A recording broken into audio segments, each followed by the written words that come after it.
The sterile scent of antiseptic always clung to Lee Ji-eun, a pervasive reminder of countless nights spent by her daughter's hospital bed.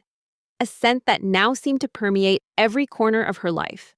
Her eyes, usually bright with creative spark, were now shadowed by chronic fatigue, yet a fierce, unyielding resolve burned deep within them. Today, however, that fire was dangerously close to being extinguished.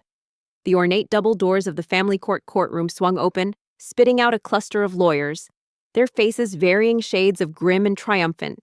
Behind them, Park Tae-jun emerged, a smirk playing on his thin lips, his tailored suit a stark contrast to Ji-yoon's worn, but meticulously clean, blouse and skirt, his gaze, devoid of warmth, raked over her, a predatory glint in his eyes that spoke volumes of his contempt and his absolute certainty of victory. "As Ji-eun," he purred, his voice a low, mocking drawl. Still clinging to that illusion of motherhood, "It's over. Ha-yoon belongs with me. She deserves a proper home, a stable environment, not a struggling artist's fantasy." Each word was a poisoned dart, aimed squarely at her most vulnerable spot. Ji-eun's hands clenched, her nails digging into her palms. Ha-yoon, her 7-year-old daughter, was her world, her reason for existing. Tae-jun, the scion of the powerful Park group, had always viewed Ji-eun as a fleeting distraction, an embarrassing mistake to be rectified. Their brief, passionate affair had led to Ha-yoon, a fact he had initially denied vehemently, only acknowledging paternity under immense legal pressure and the threat of public scandal. Now, he wanted to strip Ji-eun of her very essence, claiming she was an unfit mother, citing her modest income as a freelance interior designer and the constant medical bills for Ha-yoon's delicate health as evidence. "Ha-yoon is my daughter, Tae-jun," Ji-eun retorted, her voice trembling slightly, but firm. "I've raised her, cared for her, loved her more than you ever could in your gilded cage. You want her as a trophy, a pawn in your endless power games." Tae-jun merely chuckled, a sound that grated on her nerves. "A pawn? No, Ji-eun, a legitimate heir, something you, in your humble circumstances, cannot provide. The court sees reason. My family offers stability, resources, a future. What do you offer? Another year of struggle, another doctor's visit you can barely afford."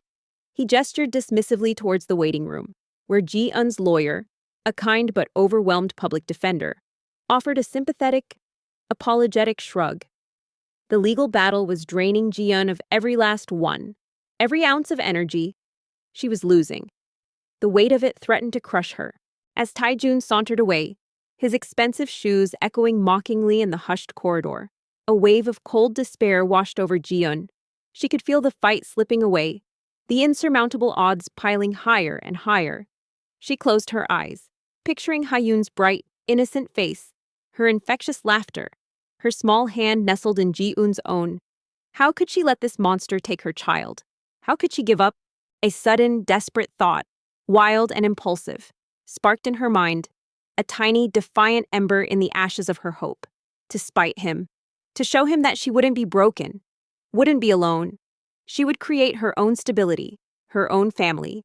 No matter how unconventional, she would build a wall around Ha-yoon that his money and power could not penetrate. Her gaze fell upon the man standing patiently by the entrance, his dark suit blending into the shadows, a discreet figure always present, always observant, Kim Min-jun, her driver.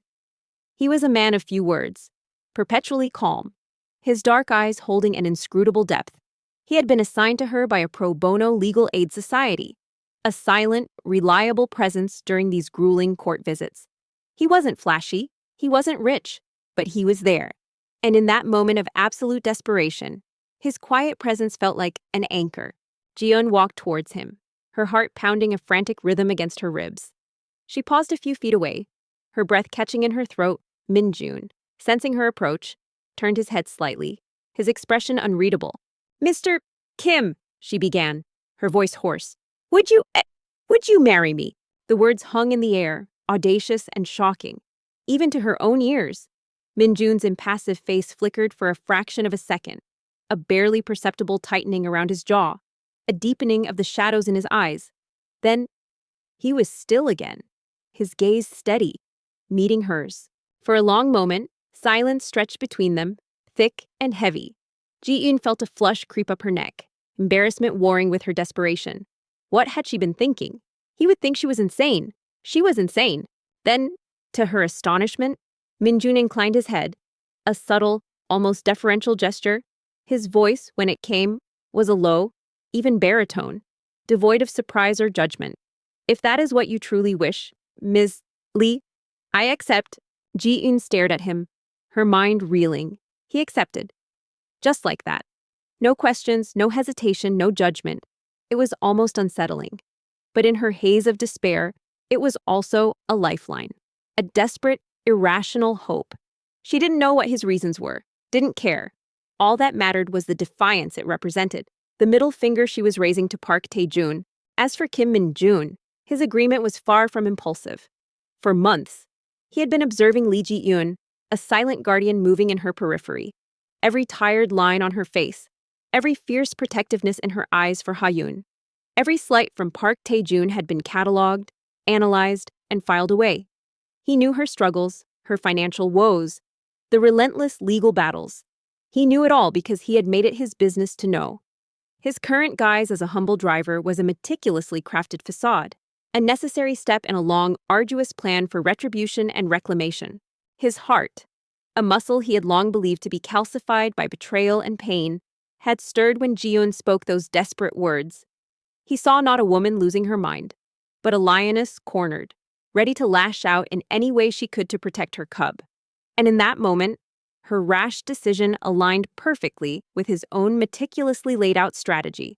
This marriage of convenience, as she likely envisioned it, was, for him, a strategic maneuver, an unexpected but welcome acceleration of his timeline. It was the perfect opportunity to officially step into the lives of the two people he had sworn to protect, the two people who were unknowingly the center of his universe. Lee Ji-eun, the woman he had once loved and believed had betrayed him, and Ha-yoon, his biological daughter, the memory of their past, a vibrant tapestry of shared dreams and whispered promises, flickered behind his impassive eyes. He remembered Ji-eun as a passionate, brilliant design student, her laughter echoing in the small, cozy apartment they had shared. He remembered the euphoria when they learned of her pregnancy, the plans they had made for their future. Then came the orchestrated downfall, the accusations, the lies, the sudden disappearance of Ji-eun from his life, leaving him to believe she had abandoned him, taking their child and marrying another. The pain had been a crucible, forging him into the man he was today, Kim Min-jun, the enigmatic CEO of KMG Group, a conglomerate built from the ashes of his personal tragedy, fueled by a singular purpose, to dismantle the Park family empire and reclaim what was rightfully his. His acceptance was not born of charity or fleeting emotion, but of a cold, calculated strategy mingled with a deep, almost primal instinct to protect. He had allowed Park Tae-jun to believe he was victorious, to gloat in his power, to dig his own grave deeper with every cruel act. Now, the game was shifting. He would marry Ji-eun, publicly legitimize his presence in Ha-yoon's life, and from within the heart of their fragile family, he would systematically dismantle Tae-jun's world, piece by agonizing piece. He would be her shield, her strength, her unwitting ally, and when the time was right, the truth would be revealed, and justice would be served. Ji-eun, still reeling from the shock of his acceptance, barely registered the subtle shift in his posture, the almost imperceptible tightening of his grip on the car keys he held. She simply saw a way out, a desperate gambit. We should talk about the details, Ji-sun said, her voice a little steadier now, the adrenaline of the decision slowly wearing off to be replaced by a nervous apprehension. The enormity of what she had just done was beginning to sink in. She had proposed to her driver. What would people say? More importantly, what would Ha-yoon think? Of course. Ms. Lee, Min-jun replied, opening the back door of the sleek black sedan. His voice was calm, almost soothing. We can discuss everything on the way back. Perhaps your apartment would be best for privacy. As she settled into the back seat, the familiar scent of expensive leather and Min-jun's subtle, clean cologne filled the air. Ji-eun watched his reflection in the rearview mirror as he started the engine. His profile was sharp, composed, utterly unreadable. A driver. A simple, ordinary driver. Or so she desperately wanted to believe. But even in her current state of emotional turmoil, a tiny, insistent voice in the back of her mind whispered that there was far more to Kim Min-jun than met the eye. The way he carried himself, the quiet authority in his movements, the almost preternatural calm in every situation, it all spoke of something far beyond the role of a chauffeur. The drive back to her modest apartment in a quieter district of Seoul felt surreal. Ji-eun tried to organize her thoughts, to construct a narrative for this sudden, outlandish decision. How would she explain this to her few friends, to her bewildered lawyer, and most importantly, to Ha-yoon? The shame of her desperation burned her cheeks, yet the stubborn defiance against Taejun still flickered brightly. This was a statement, a boundary, a desperate act of self-preservation. Upon arriving at her building, Min-jun, ever the professional, opened her door and waited for her to step out. He followed her inside, his presence a quiet, unobtrusive shadow. Her apartment, usually a sanctuary of creative chaos, suddenly felt small and exposed under his calm gaze.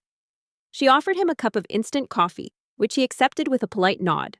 They sat at her small dining table, the silence punctuated only by the distant sounds of city life filtering through the window. Ji-eun took a deep breath, trying to regain her composure. "Mr. Kim," she began, choosing her words carefully. "I understand this is highly unconventional. My reasons are personal and perhaps not entirely rational. My ex-husband, Park Tae-jun, is trying to take my daughter.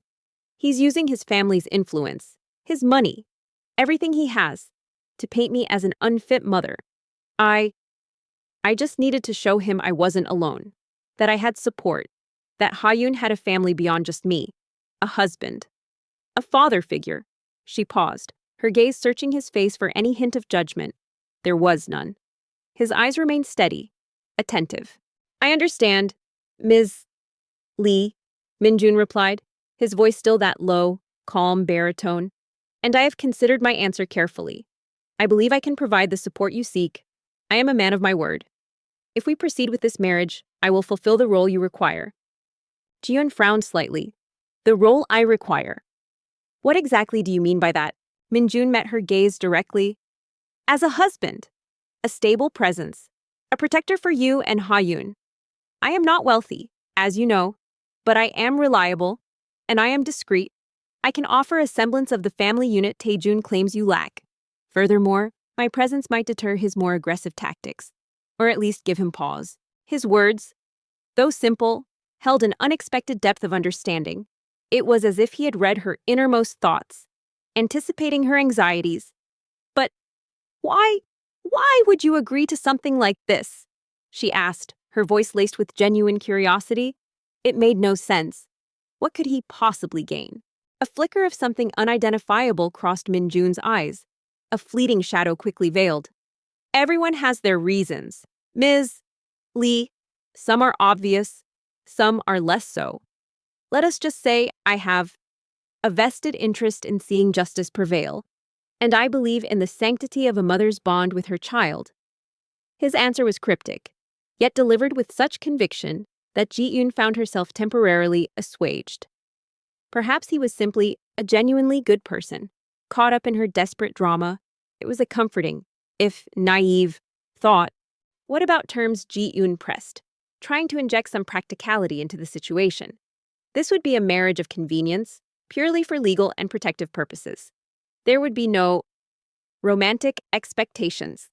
She felt a blush creep up her cheeks again at the awkwardness of the statement. "Understood," Min-jun affirmed with a slight nod. "We would maintain separate finances, separate bedrooms, if that is your preference. I would continue my duties as your driver, at least for the time being. My primary role would be to stand by you during this legal battle, to present a united front. As for Ha-yoon, I would act as a supportive and caring figure, but never overstep your authority as her mother." Ji-eun studied him, trying to find a flaw, a hidden agenda. But his demeanor was impeccable. His logic sound, he was offering exactly what she needed, without asking for anything in return that she wasn't prepared to give. It was almost too good to be true, and that thought sent a shiver of unease down her spine. But the alternative, losing Ha-yoon, was far worse. "And if Tae-jun tries to investigate you," she asked, thinking aloud, "He'll dig into every corner of your life to try and discredit me. Minjun's lips curved into the slightest, most subtle of smiles, a fleeting expression that vanished almost instantly. Let him. My past is unremarkable. Miss Lee, I have no criminal record, no outstanding debts, nothing that would jeopardize your position. I am simply Kim Min-jun, a professional driver. He will find nothing of interest. The way he said unremarkable sent another faint tremor through Ji-eun, but she dismissed it as her own paranoia. Over the next few days, the whirlwind of their unconventional engagement began. Ji-eun's lawyer was, to put it mildly, stunned. But seeing Ji-eun's fierce determination and the calming, steady presence of Min-jun, she reluctantly agreed that it might indeed strengthen Ji-eun's case, at least in the eyes of a conservative family court judge, a stable household, a father figure. These were points that would weigh heavily. The news reached Park Tae-jun through his network of informants, and his reaction was precisely as Ji-eun had hoped, a furious explosion of disbelief and outrage. He saw it as a desperate, cheap stunt, an insult to his family's prestige. He immediately ordered his legal team to redouble their efforts, to investigate Kim Min-jun's background with a fine-toothed comb, convinced that Ji-eun's driver husband must be some penniless opportunist or a shady character. He underestimated them both, profoundly. Ji-eun, despite her underlying anxieties, felt a strange sense of empowerment. She had struck a blow, however small, against Tae-jun's arrogance. She watched Min-jun interact with Ha-yoon, gently helping her with her homework, patiently listening to her stories about school. He was kind, attentive, and remarkably good with children. Ha-yoon, initially shy, quickly warmed to his quiet strength, calling him Uncle Min-jun with an innocent sweetness that tugged at Ji-hyun's heart. It was a role he slipped into effortlessly, almost as if he had been preparing for it his entire life. One evening, as Ji-eun was putting Ha-yoon to bed, her daughter looked up at her with wide, curious eyes. "Mommy, is Uncle Min-jun going to live with us now? Is he going to be my new daddy?" Ji-eun hesitated, her heart aching with the complexity of the situation. "He's going to be a very good friend. Ha-yoon, he's going to help protect us, and he'll be part of our family." She smoothed Ha-yoon's hair, wishing she could explain the full, convoluted truth. For now, this was all she could manage. Ji-eun smiled faintly, a bittersweet emotion swelling within her. Clean. Yes, Min-jun always seemed impeccably clean, both in appearance and demeanor. But there was also an impenetrable wall around him, a sense of controlled power that hinted at depths she couldn't fathom. She had made a reckless decision, one born of anger and desperation. She had married a man she barely knew, a man who, despite his humble facade, possessed an aura that whispered of untold secrets. She hoped, with every fiber of her being, that she hadn't made a terrible mistake. She hoped she had truly found a protector, and not stumbled into a different kind of danger. The ink on the marriage certificate was barely dry, yet the weight of it felt incredibly heavy on Ji-eun's shoulders. The small, private ceremony had been a blur of strained smiles and hushed whispers, mostly from her bewildered lawyer and the handful of close friends she had managed to convince of her sudden romance. Min-jun, ever composed, had played his part flawlessly. His gaze steady, his answers succinct and polite. He had even managed a believable, if subtle, warmth towards Ha-yoon, who, bless her innocent heart, seemed utterly delighted by the idea of Uncle Min-jun becoming part of their family. Life, for Ji-eun, had always been a precarious balancing act between her passion for interior design, the relentless demands of single motherhood, and the constant, gnawing anxiety over Ha-yoon's health and the ongoing legal battle with Park Tae-jun. Now, a new, utterly unexpected element had been thrown into the mix, a husband she barely knew, a man whose presence in her small apartment felt both comforting and profoundly unsettling. She kept reminding herself it was a temporary arrangement, a strategic move, but the quiet domesticity that began to settle around them was slowly, subtly, eroding her carefully constructed cynicism. Min-jun moved into the spare room, as agreed, transforming the small, unused space into a minimalist haven. His few belongings were impeccably organized, his clothes always pressed. He continued his duties as her driver, ferrying Ha-yoon to school and Ji-eun to client meetings, always punctual, always efficient. But beyond that, he began to integrate himself into their lives in ways Ji-eun hadn't anticipated. He cooked simple, nutritious meals that brought a comforting aroma into their home. a stark contrast to Ji-yoon's usual hurried takeout or microwave dinners. He helped Ha-yoon with her math homework, explaining complex concepts with an unexpected clarity that impressed Ji-yoon.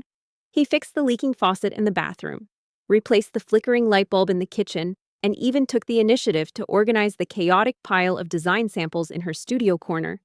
He did everything without being asked, without fanfare, his presence a quiet, steady force that slowly began to ease the immense burden Ji-eun had been carrying alone for so long. "You really don't have to do all this, Mr. Kim," Ji-eun said one evening, watching him effortlessly whip up a delicious-smelling stew in her modest kitchen. The steam carried hints of garlic and ginger, a warmth that spread through the small apartment. She was sitting at the dining table, pretending to review design sketches, but secretly observing him, trying to piece together the enigma that was her new husband. He turned, a slight smile playing on his lips, a rare sight that softened the usual intensity of his gaze. "Call me Min-jun, Ji-eun. We are married, after all." His voice was gentle, devoid of any demanding tone. "And I believe a healthy meal is essential for a busy professional and a growing child. Besides," he added, gesturing around the surprisingly tidy kitchen, "it brings a certain order to things. Order is good." Ji-eun felt a blush creep up her neck. "Order is good. Yes," she agreed. "But you're going above and beyond. This was supposed to be a functional arrangement." Min-jun returned to stirring the stew, his back to her. "Functionality can encompass comfort. Ji-eun, it can encompass a sense of belonging, especially for Ha-yoon." His words struck a chord deep within her. He was right. Ha-yoon, who had known nothing but the chaos of their two-person world and the constant threat of being torn away, was visibly thriving under Min-jun's gentle attention. She laughed more, slept more soundly, and even talked about her new daddy at school, a detail that both warmed and worried Ji-eun. Meanwhile, in the cutthroat world of corporate Seoul, Park Tae-jun was fuming. The news of Ji-eun's sudden marriage had spread like wildfire through the elite circles he frequented, a scandalous whisper that dared to mock his family's reputation. He had ordered a full, no-holds-barred investigation into Kim Min-jun, certain that he would uncover a trail of debt, a criminal past, or at the very least, a clear motive of gold-digging. His private investigators, however, came back with nothing but frustratingly clean records. Kim Min-jun was precisely who he claimed to be, a professional driver with a modest salary, a clean driving record, and no discernible family connections or significant assets. It was infuriating. It was too clean. "This is impossible," Tae-jun roared at his lead investigator, a burly man named Choi who usually delivered dirt by the shovelful. "Everyone has something, find it, dig deeper. He's a nobody, a common chauffeur. He can't just materialize out of thin air and marry my ex-wife without an agenda." Choi, accustomed to Tae-jun's volatile temper, merely bowed his head. "We have exhausted all public records, Mr. Park. There is simply no past beyond what is presented, no hidden assets, no secret family, no debts. It's unusually spotless." Tae-jun slammed his fist on his desk, sending a cascade of expensive pens scattering. He refused to believe it.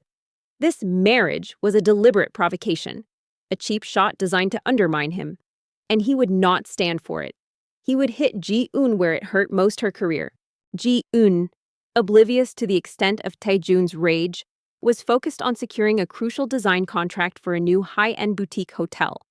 This project could finally elevate her design studio.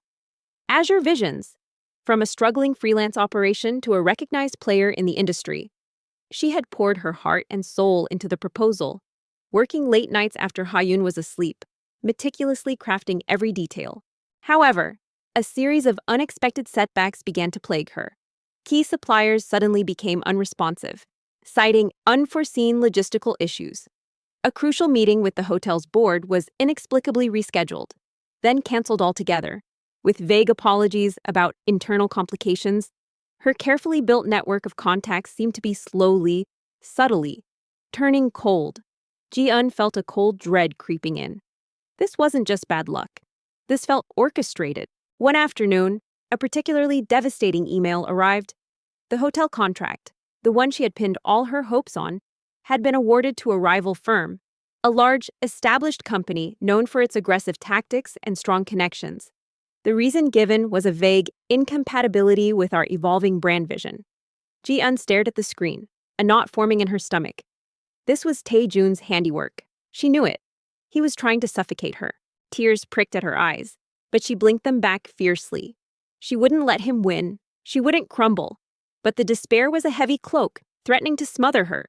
That evening, Min-jun found her in her studio, surrounded by discarded sketches and crumpled papers. Her shoulders slumped.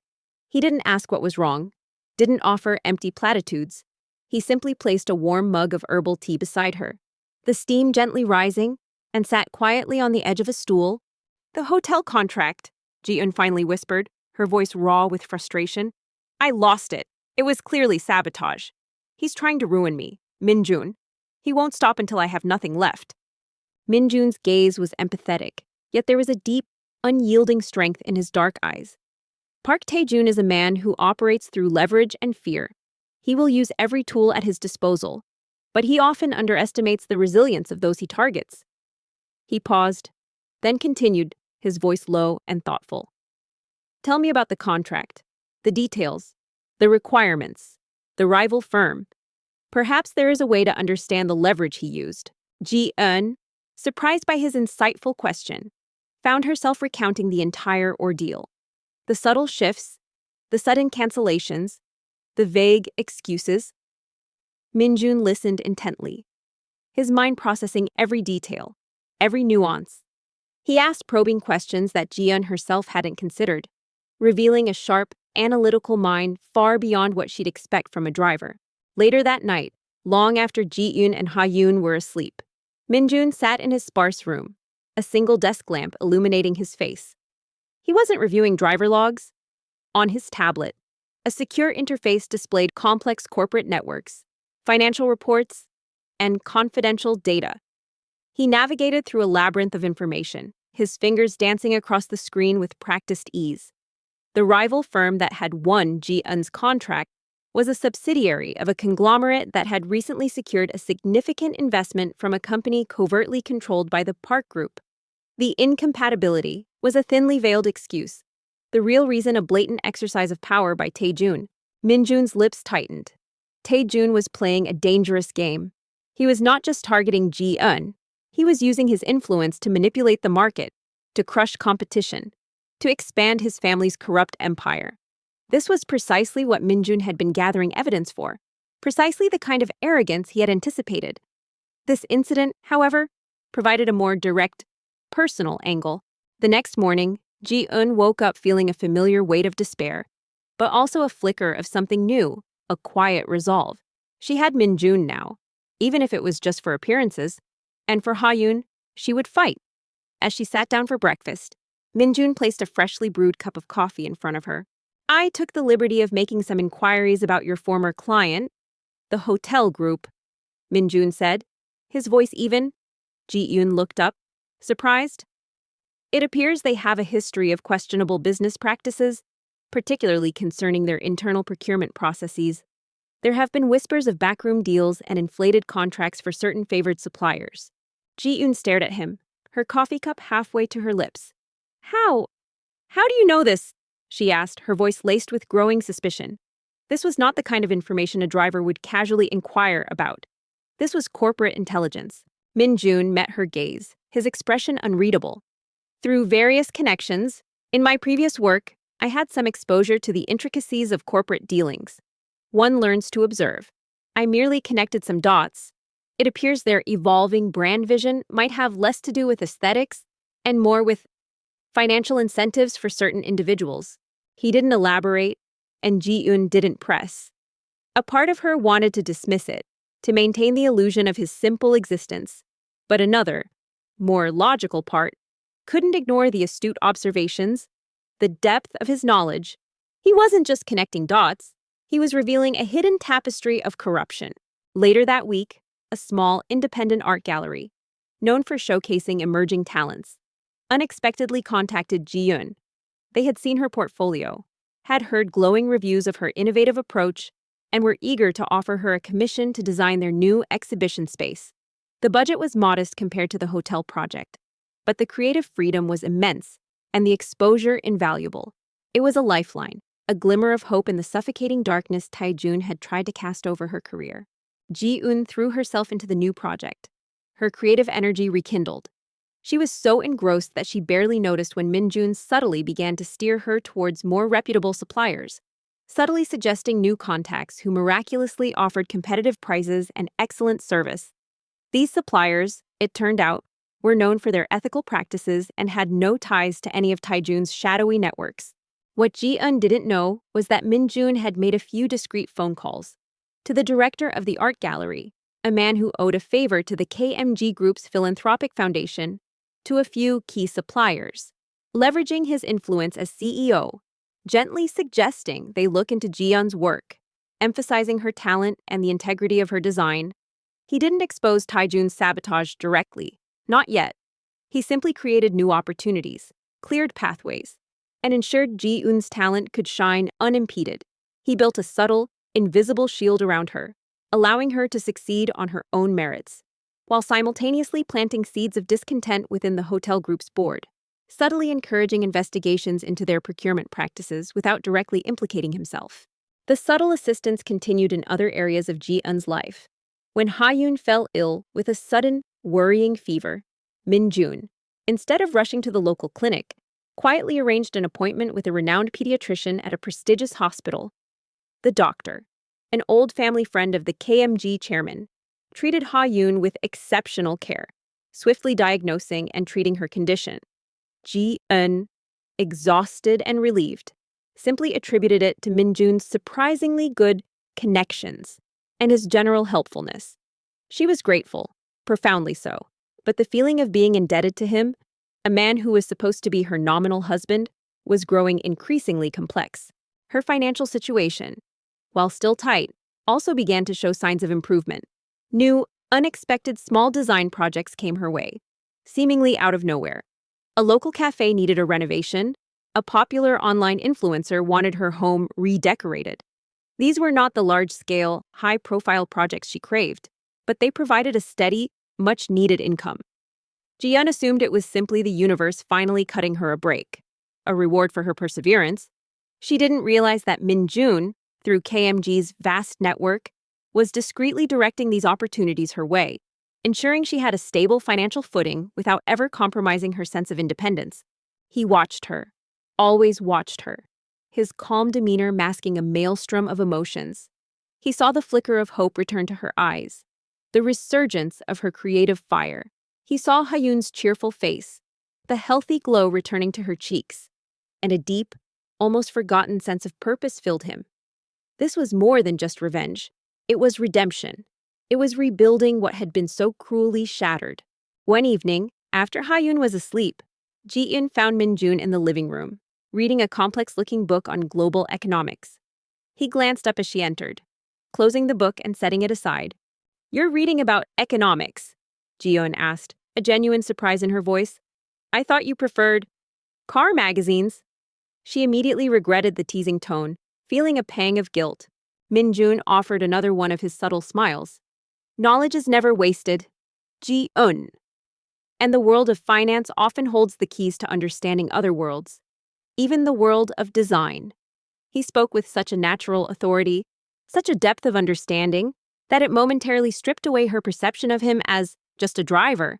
Ji-eun sat across from him, a new question brewing in her mind, a question that had been lurking beneath the surface for weeks.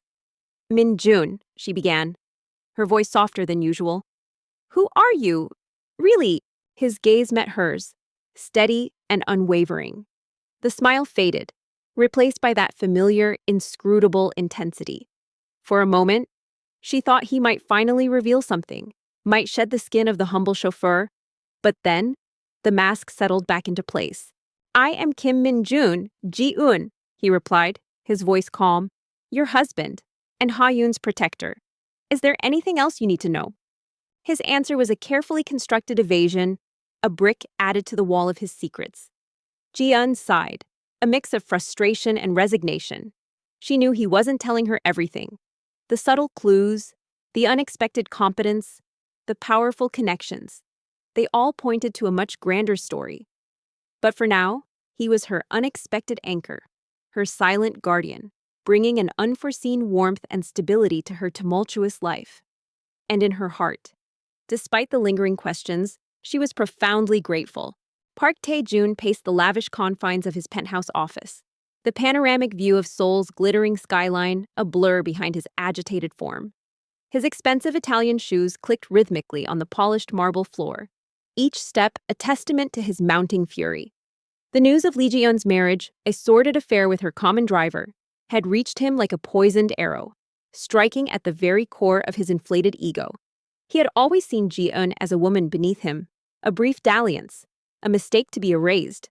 This act of defiance, this brazen attempt to establish a new family, was an unforgivable affront.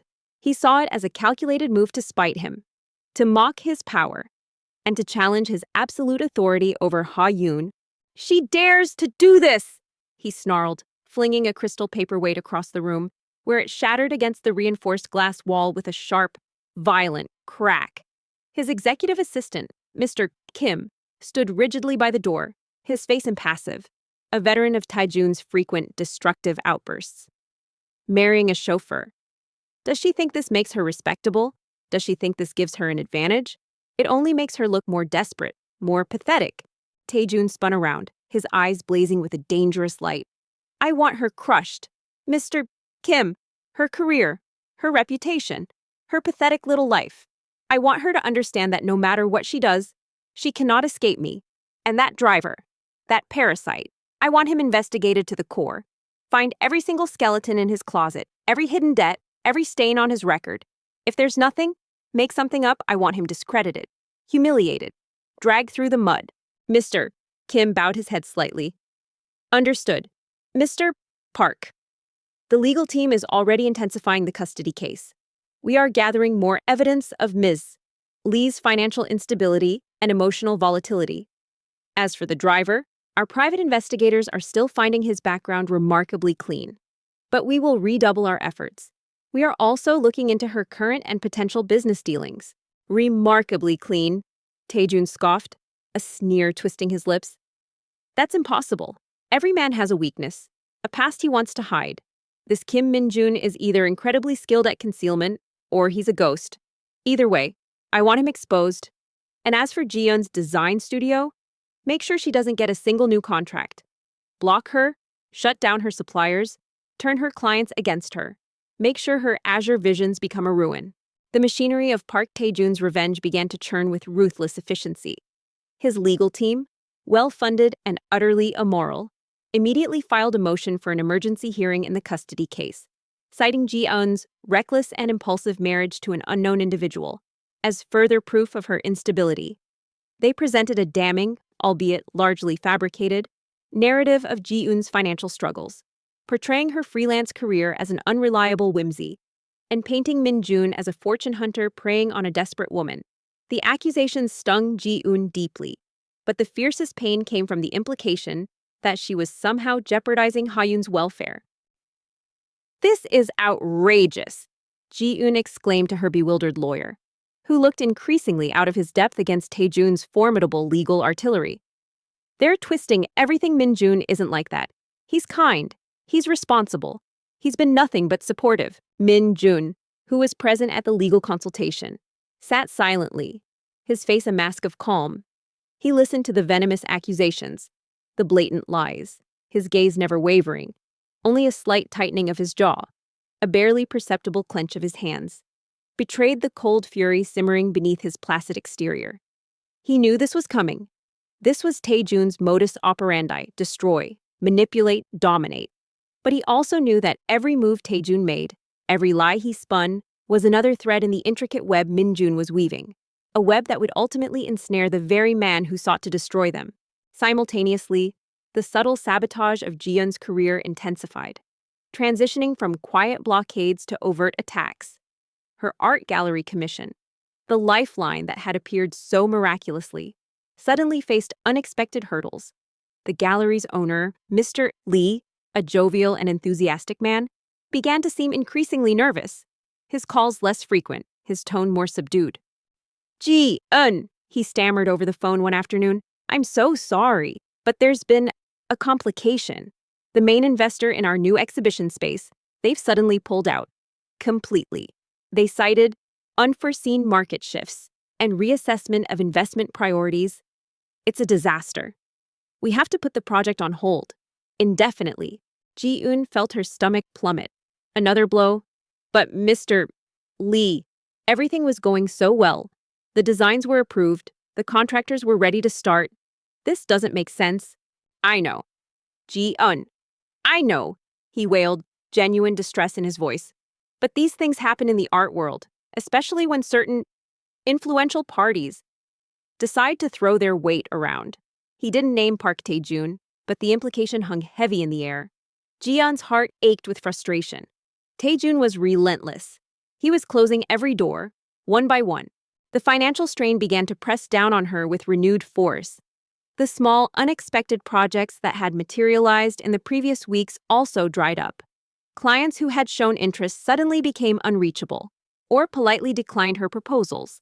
Citing budget restructuring or a change in direction, Ji-eun saw the pattern, felt the invisible hand of Tae-jun squeezing her, trying to force her into submission. Her evenings, once filled with the quiet satisfaction of sketching new designs, now became restless battles against despair. She would often find herself staring at the ceiling of her bedroom, the darkness amplifying her anxieties. How much more could she endure? Ha-yoon deserved a better life. A life free from this constant struggle, this relentless shadow cast by her biological father. Min-jun, ever observant, noticed the subtle changes in her demeanor, the slight slump of her shoulders, the distant look in her eyes, the way she would sometimes trace Ha-yoon's sleeping face with a tender, worried hand. He did not overtly question her, knowing her fierce independence. Instead, he simply increased his subtle gestures of support. He continued to prepare nutritious meals, ensuring Ji-eun ate properly. He spent extra time with Ha-yoon, engaging her in games and stories, giving Ji-eun brief moments of quiet respite. He became her silent fortress, a stable point in the swirling storm. One morning, as Ji-eun prepared for another exhausting day of legal consultations and futile attempts to salvage her career, she found a discreetly placed envelope on her desk. Inside was a substantial sum of money, far more than she had in her emergency savings. Beside it, a small, neatly folded note in Min-jun's precise handwriting. For Ha-yoon's medical fund. Consider it an advance on my marital contributions. Your focus should be on your daughter and your peace of mind, not on financial worries. Ji-eun stared at the money, then at the note, a whirlwind of emotions swirling within her. Gratitude, certainly. Relief, undeniably. But also a profound sense of unease. Where did he get this kind of money? His driver's salary, even a good one, wouldn't account for such a sum. It was another unsettling piece of the puzzle that was Kim Min-jun. Her logical mind screamed questions, but her desperate heart simply welcomed the unexpected reprieve. Park Tae-jun, meanwhile, was not content with merely sabotaging Ji-eun's career. He wanted to break her spirit, and to do that, he needed to destroy her new husband's credibility. The private investigators, now under immense pressure, finally delivered something that Tae-jun could twist to his advantage. However flimsy, they found a record of Kim Min-jun's brief, unremarkable stint as a delivery driver several years ago. A job he had taken when he was first starting his deliberate, slow ascent from nothing.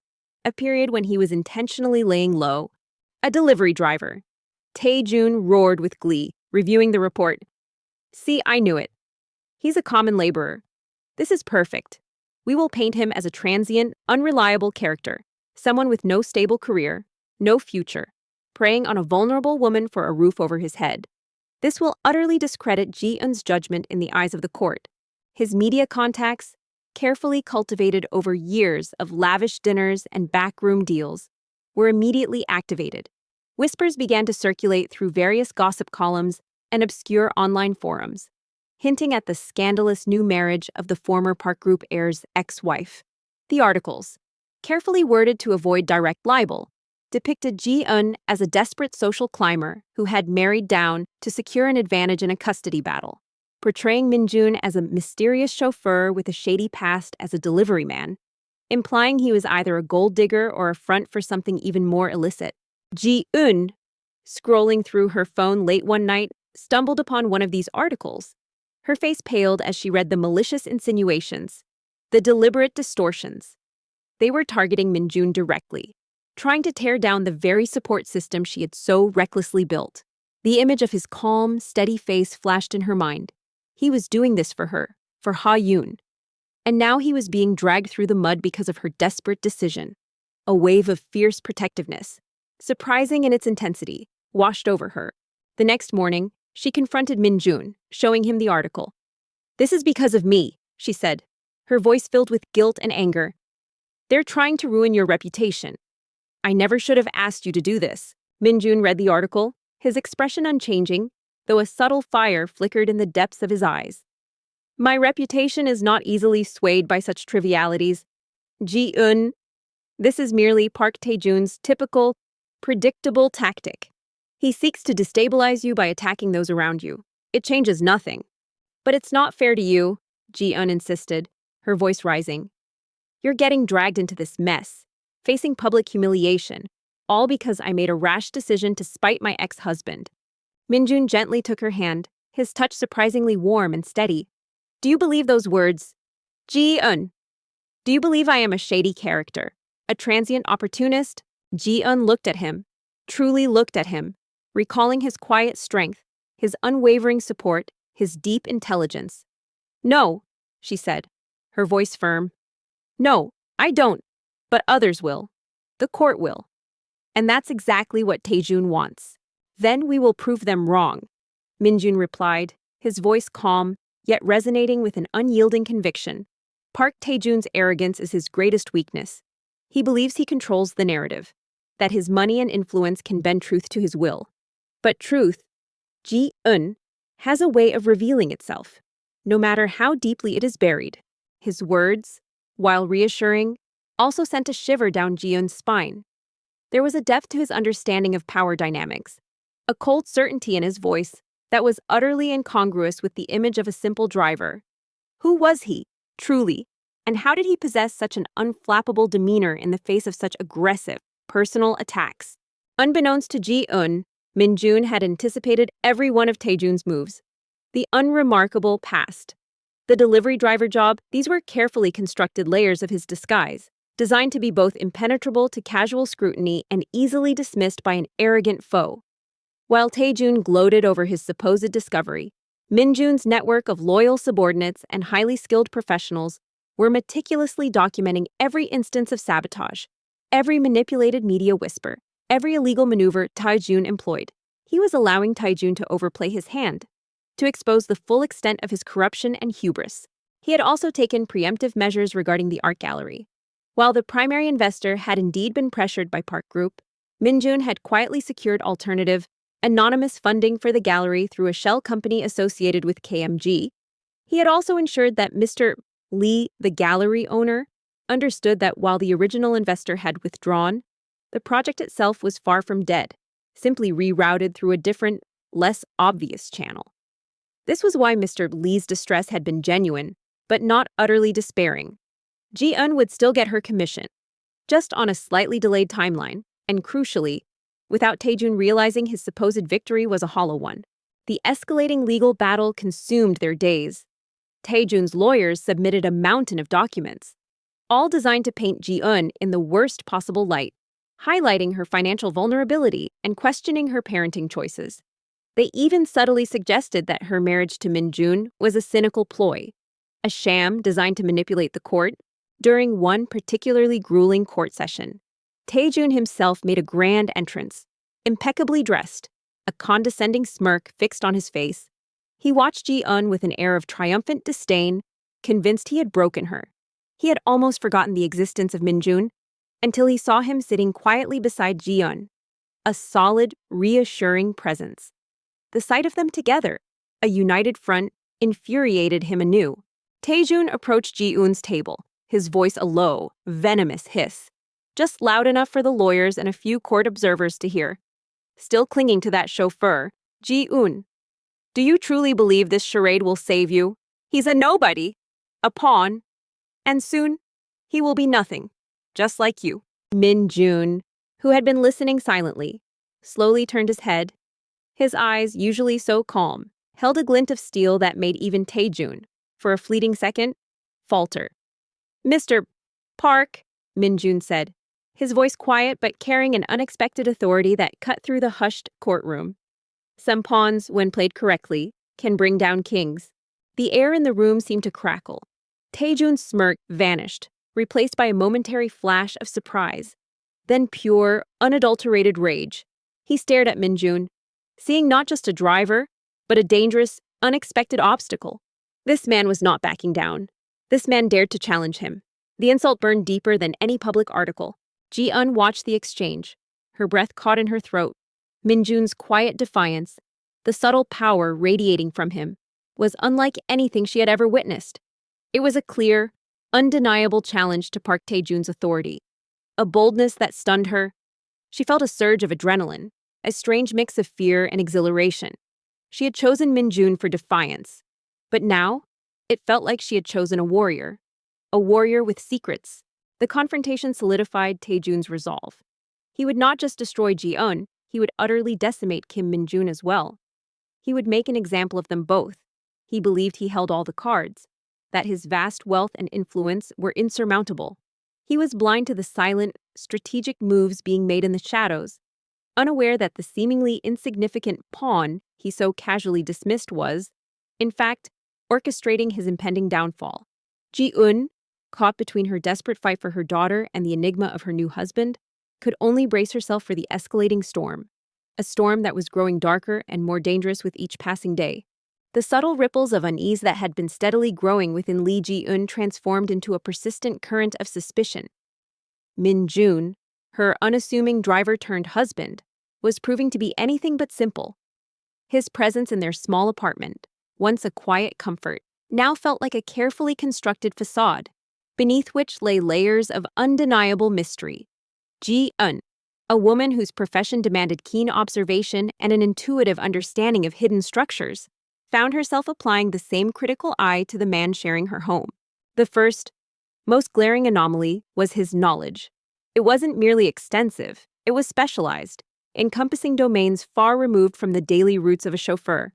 One evening, as Ji-eun wrestled with a particularly thorny design challenge for the art gallery, a complex issue involving structural acoustics and a new, experimental lighting system, Min-jun, who had been quietly reading in the living room, casually interjected. Perhaps, he suggested, without looking up from his book on advanced physics, you might consider a Helmholtz resonator for the lower frequencies, coupled with a series of tunable diffusers. And for the lighting, a dynamic array with adaptive optics could provide the necessary flexibility without compromising the architectural integrity. Ji-eun froze, her pencil hovering over her blueprint. She stared at him, bewildered. These were concepts she had spent weeks researching, complex engineering principles that required an advanced understanding of physics and design. A Helmholtz resonator, adaptive optics, she repeated slowly, her voice laced with disbelief. Min-jun, where did you learn about such things? These aren't common terms in basic engineering, let alone driving. He finally looked up, his dark eyes meeting hers, a faint, almost imperceptible amusement flickering within them. As I mentioned, Ji-eun, knowledge is never wasted. I had a brief period in my youth where I was exposed to various academic pursuits. I find physics fascinating. His explanation was smooth, too smooth, leaving Ji-eun with more questions than answers. A brief period in his youth hardly explained such in-depth, cutting-edge knowledge. It was like a mechanic offering a profound critique of quantum mechanics. Another instance occurred during a casual conversation about the ongoing legal proceedings. Her lawyer had mentioned a convoluted legal precedent involving corporate fraud and international arbitration. Admitting it was a long shot but relevant, Min-jun, who was serving them tea, paused, placing the tray down with a precise movement. That particular precedent, while complex, he stated, his voice calm and authoritative, is often misapplied. The key lies in the interpretation of Article 3, Section B, specifically regarding the jurisdiction's good faith clause. If the arbitration committee can be shown to have acted with pre-existing bias, the entire ruling can be overturned. There was a similar case involving the Jaehwa Group in 2018. The details were largely suppressed. Ji-eun's lawyer, usually confident and composed, gaped at Min-jun, his teacup halfway to his lips. Mr. Kim, how How did you know that the Jaehua case was highly confidential, buried deep within the corporate legal archives? Only a handful of senior attorneys with direct involvement would even be aware of its existence, let alone its specific legal nuances. Min Jun merely offered a slight shrug, a gesture of almost dismissive humility. I have a keen interest in legal affairs. I follow the major cases, even the discreet ones, in the financial press. Ji-eun's lawyer, still visibly stunned, could only nod slowly, a newfound respect and a healthy dose of suspicion dawning in his eyes. Ji-eun, however, felt a cold dread. This wasn't just a keen interest. This was the knowledge of an insider, someone with deep access to privileged information. Beyond his surprising intellect, there were the mysterious phone calls. They always occurred when Ji-eun was out, or when Ha-yoon was asleep, usually late at night. She would occasionally catch snippets of conversations from his closed bedroom door, low, authoritative tones, mentions of reports, market analysis, board meetings, and strategic acquisitions. He spoke with a commanding presence, a quiet intensity that belied his role as a driver. She heard names of prominent businessmen, intricate financial jargon, and urgent directives that sounded like they belonged to the very highest echelons of corporate power. Whenever she inadvertently crossed paths with him during one of these calls, he would abruptly lower his voice or end the conversation with a curt, professional dismissal, his eyes meeting hers with an unreadable expression that seemed to warn her not to ask. One morning, she saw him on the balcony, speaking into a sleek, state-of-the-art smartphone she hadn't noticed before. His back was to her, his silhouette framed against the rising sun. "Ensure the acquisition proceeds smoothly," she heard him say, his voice firm, resonating with absolute authority. "No delays, and expedite the internal audit of the procurement division. I want a full report by end of day." He then ended the call, tucked the phone into his inner jacket pocket with a practiced, almost seamless motion, and turned to offer her a polite, "Good morning, Ji-eun." The stark contrast between the words she had just overheard and his calm, everyday greeting sent a shiver down her spine. These anomalies were amplified by the incredibly smooth, almost magical, resolution of Park Tae-jun's relentless attacks. Each time Tae-jun struck, hoping to crush Ji-eun, his efforts seemed to dissolve into thin air, leaving him baffled and fuming. And Ji-eun profoundly perplexed. The art gallery project, which had been put on hold indefinitely, suddenly revived. Mr. Lee, the owner, called Ji-eun, his voice filled with renewed excitement. "Ji-eun, the project is back on a new, anonymous benefactor has stepped in, offering even more generous funding. They were incredibly impressed with your designs. We're back on schedule." Ji-eun felt a surge of relief, but also a prickling curiosity. An anonymous benefactor? It felt too convenient, too perfectly timed. She remembered Min Jun's subtle questions about the gallery's original investor. Then there was the legal front. Park Tae-jun's lawyers had filed an aggressive motion to have Ji-eun deemed an unfit mother, citing her alleged financial instability and the dubious nature of her marriage. They had amassed a seemingly overwhelming amount of evidence, largely circumstantial and fabricated, but presented with such conviction that Ji-eun had felt her hope dwindle. Yet, in court, their arguments mysteriously faltered. Key witnesses for Tae-jun suddenly became evasive or suffered convenient memory lapses. Expert testimonies that had previously supported Tae-jun's claims were somehow undermined by new, unexpectedly robust counter-arguments presented by Ji-eun's overwhelmed public defender, who seemed equally astonished by his own sudden good fortune. Ji-eun watched, wide-eyed, as her lawyer, usually nervous and fumbling against Tae-jun's high-powered legal team, delivered a series of concise, devastating rebuttals, referencing obscure legal precedents and presenting meticulously prepared financial documents that utterly dismantled Tae-jun's claims of her instability. She glanced at Min Jun, sitting quietly beside her, his face inscrutable. Had he done something, but how he was just a driver. The most bizarre incident involved Tae-jun's attempt to discredit Min Jun through the media. The fabricated stories about his shady past as a delivery man had spread, but then, just as quickly, they were replaced by new narratives. Several reputable, albeit lesser-known, financial news outlets published in-depth analyses of the resilience of self-made individuals, and the importance of hard work in overcoming humble beginnings.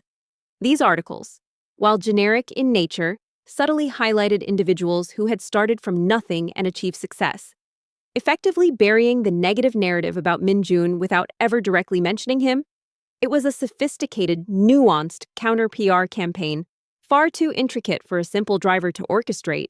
Ji-eun sat in the quiet of her apartment one evening, the pieces of the puzzle swirling in her mind. Min-jun, the humble driver, who possessed an encyclopedic knowledge of advanced physics, obscure legal precedents, and global economic strategy. Min-jun, whose phone calls spoke of corporate power and acquisitions. Min-jun, whose quiet presence seemed to inexplicably dismantle Park Tae-jun's elaborate schemes, deflecting every attack with an unseen, potent force. She remembered Tae-jun's sneer in the courtroom, his condescending words about Min-jun being a nobody, a pawn, and then Min-jun's calm, chilling retort, "Some pawns, when played correctly, can bring down kings." The words now echoed in her mind with an ominous resonance. He wasn't a pawn. He was a player, a grandmaster moving pieces on a chessboard she hadn't even realized existed. The fear was still there, the underlying anxiety of her desperate situation, but it was now laced with a powerful, almost intoxicating curiosity. Who was this man she had married? What was his true identity? And why was he so deeply invested in her fight, in her and Ha-yoon's welfare? His quiet competence, his unwavering support, his deep sense of justice. These qualities had drawn her in, offered her a refuge, but his hidden power, the sheer scale of his capabilities, was beginning to overwhelm her. She began to observe him more closely, almost furtively. She noticed the subtle, expensive cut of his simple suits, the way his sleeves occasionally pulled back to reveal the flash of a luxury watch, discreetly tucked beneath the cuff. She noticed the ease with which he handled complex documents, the subtle shifts in his posture when he was deep in thought, a posture that spoke of command, not servitude. She observed the way people, even high-ranking professionals she met through her work, seemed to instinctively defer to him, a subtle respect in their eyes that belied his driver status. It was a respect given to someone of immense authority, not an employee. One afternoon, Min-jun was discussing Ha-yoon's school project with her. Ha-yoon, animated, pointed to a picture of a large, modern skyscraper in a magazine. "Daddy Min-jun, I want to build a building like this when I grow up. Can you help me?" Min-jun smiled, a genuine, warm smile that transformed his usually serious face. "Of course, Ha-yoon. We can start with the basics. What kind of structure do you think this building uses to stand so tall? Is it a rigid frame or perhaps a core and outrigger system?" He then proceeded to explain, in simple terms, the intricate engineering principles behind skyscrapers, using examples of iconic buildings from around the world. Ji-eun, listening from the kitchen, recognized the names of several structures that were, in fact, flagship projects of the KMG Group, the very conglomerate Park Tae-jun's family bitterly competed with. A jolt went through her. KMG Group. Park Tae-jun hated KMG, saw them as his fiercest rivals. Why would Min-jun know so much about their projects? Why would he speak of them with such an insider's familiarity? The pieces were beginning to connect, forming a terrifying, exhilarating picture. Her mind raced back to the day she had impulsively proposed to him.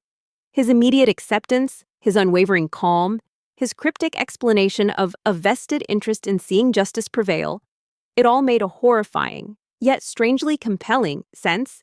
He hadn't just agreed to help her out of the goodness of his heart, or for some vague notion of justice. He had a motive, a plan, and it was far grander, far more personal than she had ever imagined. The next custody hearing was approaching, and the pressure from Tae-jun's side was escalating.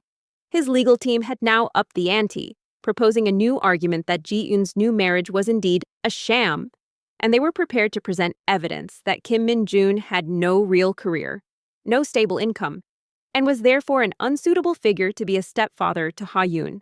They were still blind to the true extent of his power, clinging to the flimsy evidence of his delivery man past. Ji-eun felt a renewed wave of panic. How would Min-jun counter this? Would his quiet strength be enough, or would this entire desperate gambit collapse, leaving her and Ha-yoon even more vulnerable than before? That night, as Ha-yoon slept soundly, Ji-eun finally decided she couldn't live with the uncertainty anymore. She needed answers. She needed to know who Kim Min-jun truly was. She sat on the edge of her bed, watching the sliver of light beneath his closed door. She was afraid, yes. But more than that, she was determined. She would uncover his secrets, for her own peace of mind and for Ha-yoon's future. The man who had walked into her life as a humble driver, whom she had married out of spite, was clearly much, much more. And the truth, she suspected, would change everything. The silence in the apartment that night was not peaceful. It was heavy with unspoken questions, with the weight of a truth Ji-eun desperately sought. She couldn't sleep. The image of Min-jun's calm, impenetrable face, overlaid with snippets of his enigmatic conversations and his almost supernatural competence, churned in her mind. He was a puzzle she had to solve, not just for her own sake, but for Ha-yoon's. Her daughter deserved to know the full truth about the people in her life, especially the man who now sat across from her at breakfast, sipping his coffee as if the world held no secrets.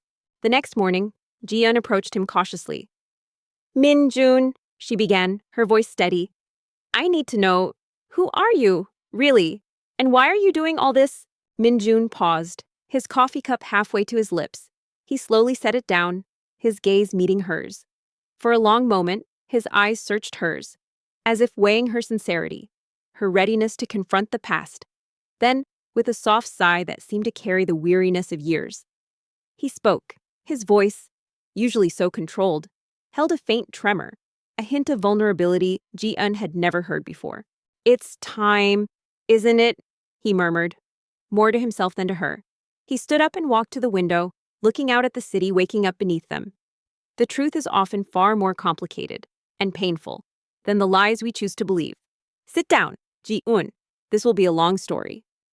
Ji-eun sat, her heart pounding. The air grew thick with anticipation. Min-jun turned from the window, his gaze distant, as if reliving moments long past. "My real name is Kim Ji-hoon. Kim Min-jun is an identity I adopted, a shadow I used to move unseen. Many years ago, before all of this, before Ha-yoon, before Park Tae-jun, you and we were together." Ji-eun gasped, a sharp, involuntary sound. The word struck her with the force of a physical blow. Her mind reeled, sifting through the fragmented memories of her youth. A fleeting, intense relationship in college, an aspiring architect, brilliant and ambitious, named Kim Ji-hoon, a man with a quiet strength, a gentle smile that could melt her heart. But he had vanished, disappeared without a trace, leaving her heartbroken and unknowingly at the time, pregnant. She had grieved for him, believed he had abandoned her, then slowly, painfully, tried to rebuild her life. The pieces of her past, shattered and scattered, were suddenly, terrifyingly, slotting into place. "Ah, Ji-hoon," she whispered, her voice barely audible. "It can't be. You disappeared. I thought you left me." Tears welled in her eyes, a mix of old pain and new, shocking realization. Min-jun's face, for the first time, crumpled with raw emotion. His eyes, usually so guarded, now shone with unshed tears, reflecting the profound sorrow he had carried for so long. "I never left you. Ji-eun, I loved you more than anything. We had plans. We were going to build a life together, a family." He took a deep, shuddering breath. "But the Park family, they tore us apart. They orchestrated everything." He began to recount a tale that was both horrifying and heartbreaking. He was not just a promising architecture student. He was the prodigal son of a rival conglomerate, the KMG Group, heir to a vast empire. His relationship with Ji-eun, a talented but financially modest student, was seen as an unacceptable entanglement by both his conservative family and, more importantly, a direct threat by the ambitious Park family. The Park Group and KMG had been locked in a fierce, decades-long rivalry for dominance in the industry. "Park Tae-jun," Min-jun continued, his voice hardening, "was obsessed with crippling KMG. He saw me, the young heir, as a key target. He knew about us, about our love. He saw an opportunity to not only humiliate me, but also to sever my ties to my family and potentially destabilize KMG's succession. His father, a ruthless man, agreed to the scheme. The conspiracy was meticulously planned and brutally executed. Just as Ji-eun discovered her pregnancy, Min-jun, then Ji-hoon, was framed for a massive embezzlement scandal within KMG. A sophisticated setup that made it appear as though he had siphoned off millions of dollars into offshore accounts. The evidence was damning, meticulously fabricated by Park Tae-jun's network of corrupt officials and unscrupulous accountants. They made it look like I betrayed KMG, that I was a greedy, dishonest heir. Minjun explained, his voice laced with bitterness. My own family, under immense pressure and fearing public ruin, disowned me. They believed the fabricated evidence. I was cast out, stripped of my name, my reputation, my future. And then, they came for you. Ji-eun listened, her hands pressed to her mouth, tears streaming down her face. The pieces were finally, agonizingly, fitting together. They approached you, Minjun continued, his gaze fixed on some distant memory of pain. They told you I was a criminal, a fraudster. They showed you the evidence, convincing you that I had used you, that I had abandoned you.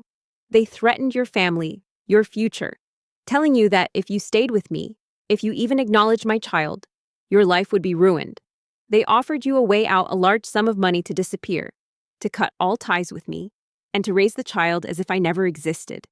They made you believe I was a monster, undeserving of your love or your child. Ji-eun shook her head vehemently, tears blurring her vision.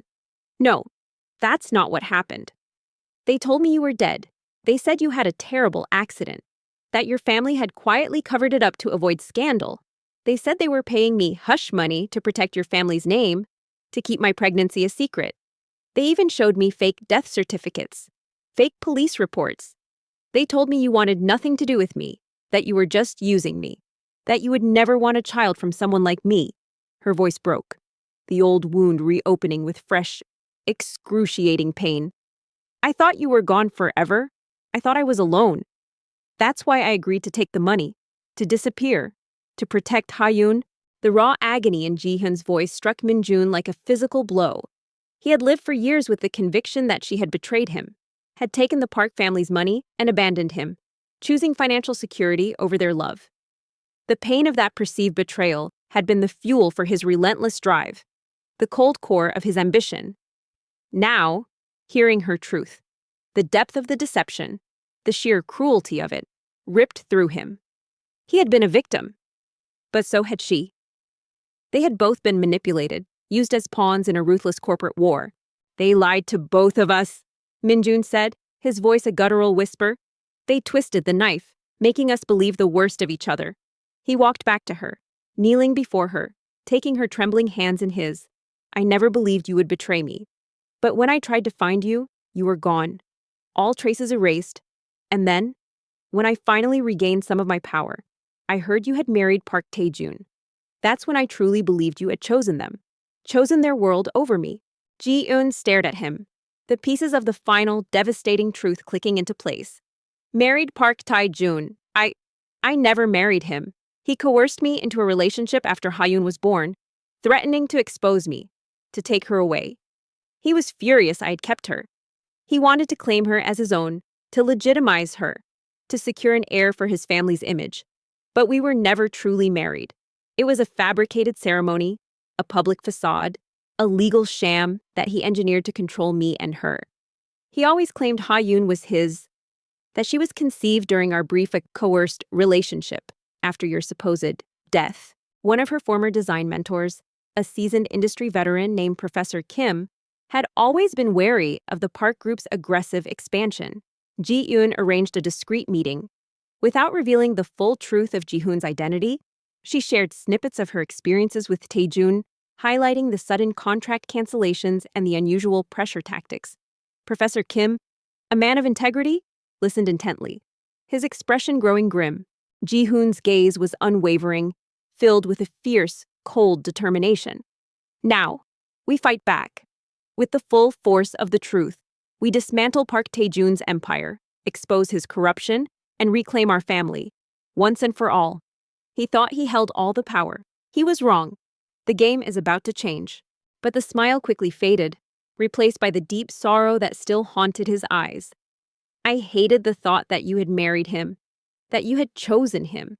It was a torment I carried for years, but I realized, when I saw the pain in your eyes, the constant struggle, that you were also a victim. And then, when I confirmed Ha-yoon's paternity, everything became clear.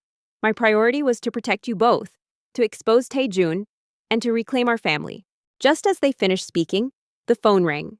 It was Ji-eun's lawyer, his voice unusually agitated. Ji-eun, something extraordinary just happened in court. The judge just granted an emergency motion to review new evidence in your custody case. And what's more, there's a highly sensitive corporate fraud investigation being launched into the Park Group, spearheaded by some anonymous tipsters. But it's massive. This could be it. Ji-eun. This could finally turn the tide. I always suspected something was amiss with the Park Group's sudden dominance in certain sectors, Professor Kim mused, stroking his chin. They moved too fast, too ruthlessly. And many good, ethical firms simply vanished from the scene. Your story, Ji-eun, confirms my worst fears. If there's proof of manipulation, the industry needs to know. He offered his silent, professional support, a small but significant ally in their burgeoning war. Ji-eun looked at Ji-hoon, a silent understanding passing between them. The initial ripples of his plan were already reaching the surface. The battle was officially beginning. Park Tae-jun, blinded by his arrogance, was about to face the full force of the truth, unleashed by the man he thought he had destroyed. Ji-eun felt a surge of adrenaline, mixed with fear, but also a grim, exhilarating sense of anticipation. They were ready. Over the next few days, their small apartment became a war room, a sanctuary of shared purpose. Ji-eun, with her keen eye for detail and analytical mind, immersed herself in the mountains of evidence Ji-hoon had painstakingly collected over years. He laid out everything: the elaborate paper trail of the fabricated embezzlement, the shell companies used by the Park Group to funnel illicit funds, the manipulated legal documents in the custody case, the orchestrated smear campaigns against both Ji-hoon and Ji-eun, and the definitive DNA evidence confirming Ha-yoon's paternity. The grand courtroom, usually a bastion of solemn silence, buzzed with an unprecedented tension.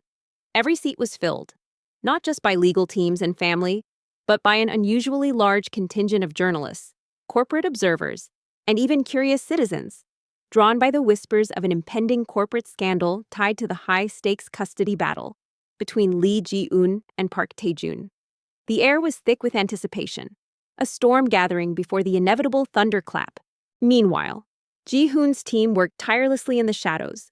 Forensic accountants, operating from secure, undisclosed locations, meticulously traced every illicit transaction, creating an undeniable financial map of Park Tae-jun's corruption. Cybersecurity experts analyze encrypted communications, uncovering orders to plant false stories in the media, to coerce witnesses, and to manipulate legal documents. Private investigators, now reporting directly to Ji-hoon, compiled comprehensive reports on Park Tae-jun's personal life, exposing his philandering, his extravagant spending of corporate funds, and his abusive treatment of employees, all contributing to a portrait of a man utterly devoid of integrity. Lee Ji-eun sat beside Ji-hoon, her posture ramrod straight, a quiet defiance radiating from her. Her hand, clasped firmly in his beneath the table, trembled slightly, but her eyes were fixed on Park Tae-jun, who sat opposite them. He exuded his usual aura of arrogant confidence, a smirk playing on his lips, as if this entire proceeding were merely a minor inconvenience before his inevitable victory. He was blind, utterly blind, to the meticulously laid trap. You built KMG Group from scratch, didn't you? Ji-eun asked, a new understanding dawning on her. After they disowned you, you didn't give up. You came back. The judge, a stern, experienced woman known for her unwavering integrity, called the court to order. Her gaze swept across the room, lingering for a moment on the unusual number of reporters. We are here today for a continuation of the custody dispute concerning minor Ha-yoon Park, she announced, her voice resonating with authority. However, the court has also received an emergency motion to introduce new evidence, including matters pertaining to the paternity of the child and allegations of corporate malfeasance that may directly impact the suitability of one party as a guardian. One evening, as Ji-eun tucked Ha-yoon into bed, her daughter looked up at her, her eyes bright and innocent. Mommy, is Daddy Min-jun really good at everything? Park Tae-jun's lead counsel, a slick, expensive lawyer named Attorney Choi, immediately objected. Your Honor, this is an unwarranted attempt to muddy the waters with irrelevant corporate squabbles. Our focus should remain on Ms. Lee's instability and her unsuitability as a parent, further exacerbated by her hasty and questionable marriage. "This is astonishing, Ji-hoon," Ji-eun murmured, poring over a complex financial report that detailed the Park Group's covert investments in a network of smaller firms, many of which had mysteriously gained contracts over more qualified competitors, including her own projects. The sheer scale of this corruption, it's breathtaking and terrifying. Ji-hoon's lawyer, the usually timid public defender, now transformed by Ji-hoon's strategic guidance and the backing of KMG's legal might, stood confidently. "Your Honor, the new evidence is not only relevant but absolutely central to this case. It exposes a pattern of deception, fraud, and manipulation that directly impacts the welfare of the child and the credibility of Mr. Park's claims." He then gestured towards Ji-hoon. "We would like to call Mr. Kim Ji-hoon to the stand." Ji-eun smiled, a warmth spreading through her chest. "Yes, sweetie, he's very good at a lot of things. And he loves you very much." The words felt true, genuine. She had found her daughter's father, and in doing so, had found a part of herself she thought was forever lost. A ripple went through the courtroom. Ji-hoon, not Min-jun, the name, quietly spoken, hung in the air, stirring a nascent recognition in some of the older corporate reporters present. Park Tae-jun, however, merely snorted, a dismissive flick of his hand. "Your Honor, this is preposterous. The opposing counsel is attempting to introduce a witness whose very identity is questionable. He is known to be Ms. Lee's chauffeur, not some business magnate they are attempting to portray." Ji-eun reached out, her fingers tracing the lines of pain etched on his face. "All these years, we both suffered, believing lies. He took so much from us." Her voice was thick with emotion. Ji-hoon, ignoring Tae-jun's sneer, calmly rose from his seat. The humble driver's suit was gone, replaced by a perfectly tailored, dark suit that subtly hinted at immense power and wealth. His walk was confident, his demeanor radiating an unshakable resolve. He moved towards the witness stand, his presence filling the room with an unexpected authority. Ji-eun watched him, a fierce pride swelling in her chest. This was the man she loved, the father of her child, finally stepping out of the shadows. As the day of the crucial court hearing approached, the tension in the apartment became almost palpable. Ji-eun still felt a tremor of fear, but it was overshadowed by a deep, righteous anger and a burgeoning confidence in Ji-hoon's meticulously planned counteroffensive. She had witnessed his strategic mind in action, his unwavering resolve, and the sheer power he commanded as the CEO of KMG. He was not just a driver, he was a force of nature, patiently waiting for the perfect moment to unleash his storm. "State your full name for the record," the judge commanded. "That's how they operate," Ji-hoon replied, his voice devoid of emotion, a testament to the years he had spent studying his enemy. Park Tae-jun believes he is untouchable. He wraps his schemes in layers of complexity, betting that no one will have the resources or the persistence to unravel them. He uses fear, influence, and the sheer weight of his family's name to silence anyone who dares to question him. "Kim Ji-hoon," he replied, his voice clear and resonant, echoing through the silent courtroom. CEO of KMG Group. Ji-hoon, too, felt the culmination of years of waiting, years of pain and sacrifice. He looked at Jae-yoon, now vibrant and determined, and at Ha-yoon, sleeping peacefully in her bed.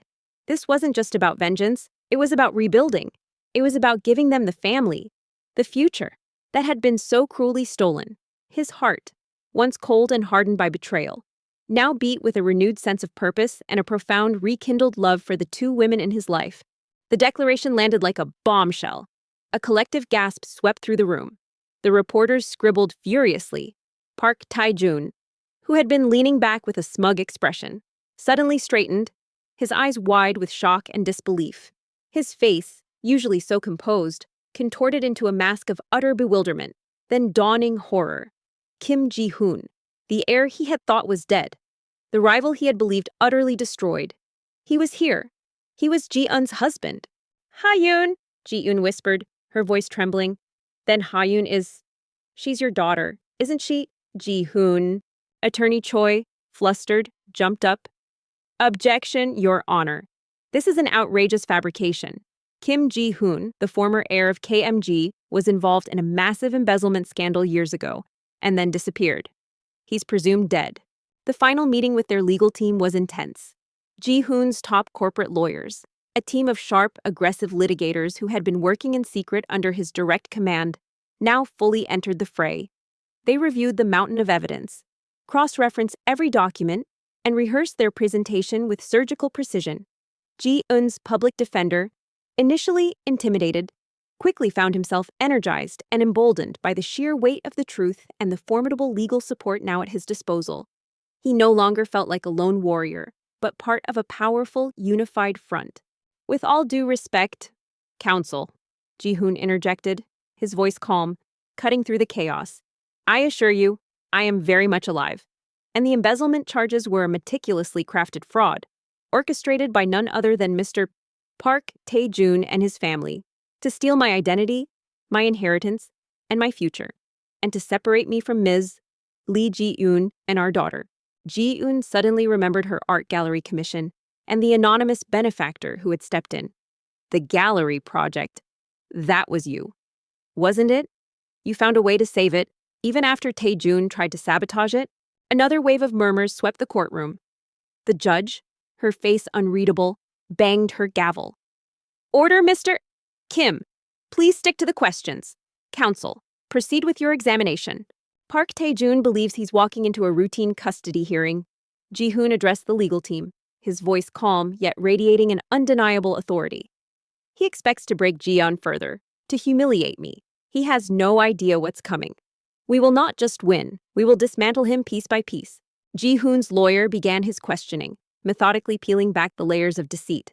He started with Ji-hoon's true identity, presenting authenticated documents from KMG Group and a sworn affidavit from the chairman, Ji-hoon's uncle, confirming his return and his position as CEO. He then moved to the DNA evidence. He did, Min-jun agreed, his hand closing over hers. But he made a grave mistake. He underestimated the resilience of a mother fighting for her child, and the resolve of a man fighting for his family. His arrogance will be his undoing. Mr. Kim, can you confirm the results of the paternity test concerning minor Ha-yoon Park? Ji-eun looked at Ji-hoon, seeing the fire in his eyes, the unwavering conviction. The humble driver persona was completely gone, replaced by the commanding presence of a powerful CEO, a man who had resurrected an empire and was now poised to reclaim his family.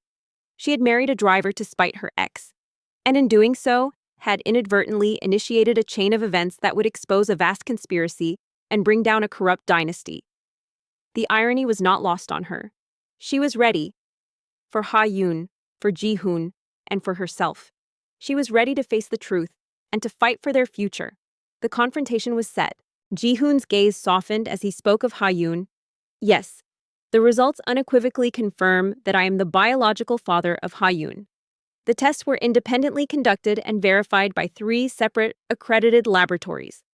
He presented the comprehensive reports, complete with chain of custody documentation. Ji-hoon met her gaze, a faint smile touching his lips. I ensured your talent wouldn't be stifled. It was a small victory, but a necessary one. Every time he tried to hurt you, I found a way to counter it, to protect you both, without revealing my hand prematurely. Ji-eun felt tears welling in her eyes again. But this time, they were tears of profound relief. Ha-yoon's true paternity, finally acknowledged, finally brought to light. The air in the small apartment crackled with an unspoken tension, thick and suffocating. Lee Ji-eun had meticulously laid out the fragments of truth she had unearthed the advanced physics textbook, the snippets of corporate jargon overheard during his phone calls, the uncanny precision with which he dismantled Park Tae-joon's assaults. She watched Kim Min-jun, who sat calmly sipping his tea, his eyes betraying nothing. The humble driver facade felt dangerously thin now, translucent against the blazing light of her mounting suspicions. Park Tae-joon, now visibly shaken, exchanged frantic whispers with his legal team. His arrogant smirk had been replaced by a pale, sweat-slicked face. The walls were beginning to close in. Min-jun nodded, his eyes now blazing with a cold, righteous fury. They thought they destroyed me. They thought they had won. But they only fueled my resolve. I spent years in the shadows, building a new empire, gathering power, leveraging my ingenuity and ambition. I swore I would return, not just for revenge, but for justice. to reclaim everything they took from me, from us, and that included you, and our daughter. Ji-hoon's lawyer then pivoted, introducing the meticulously compiled evidence of Park Tae-jun's interference in Ji-hoon's life and career.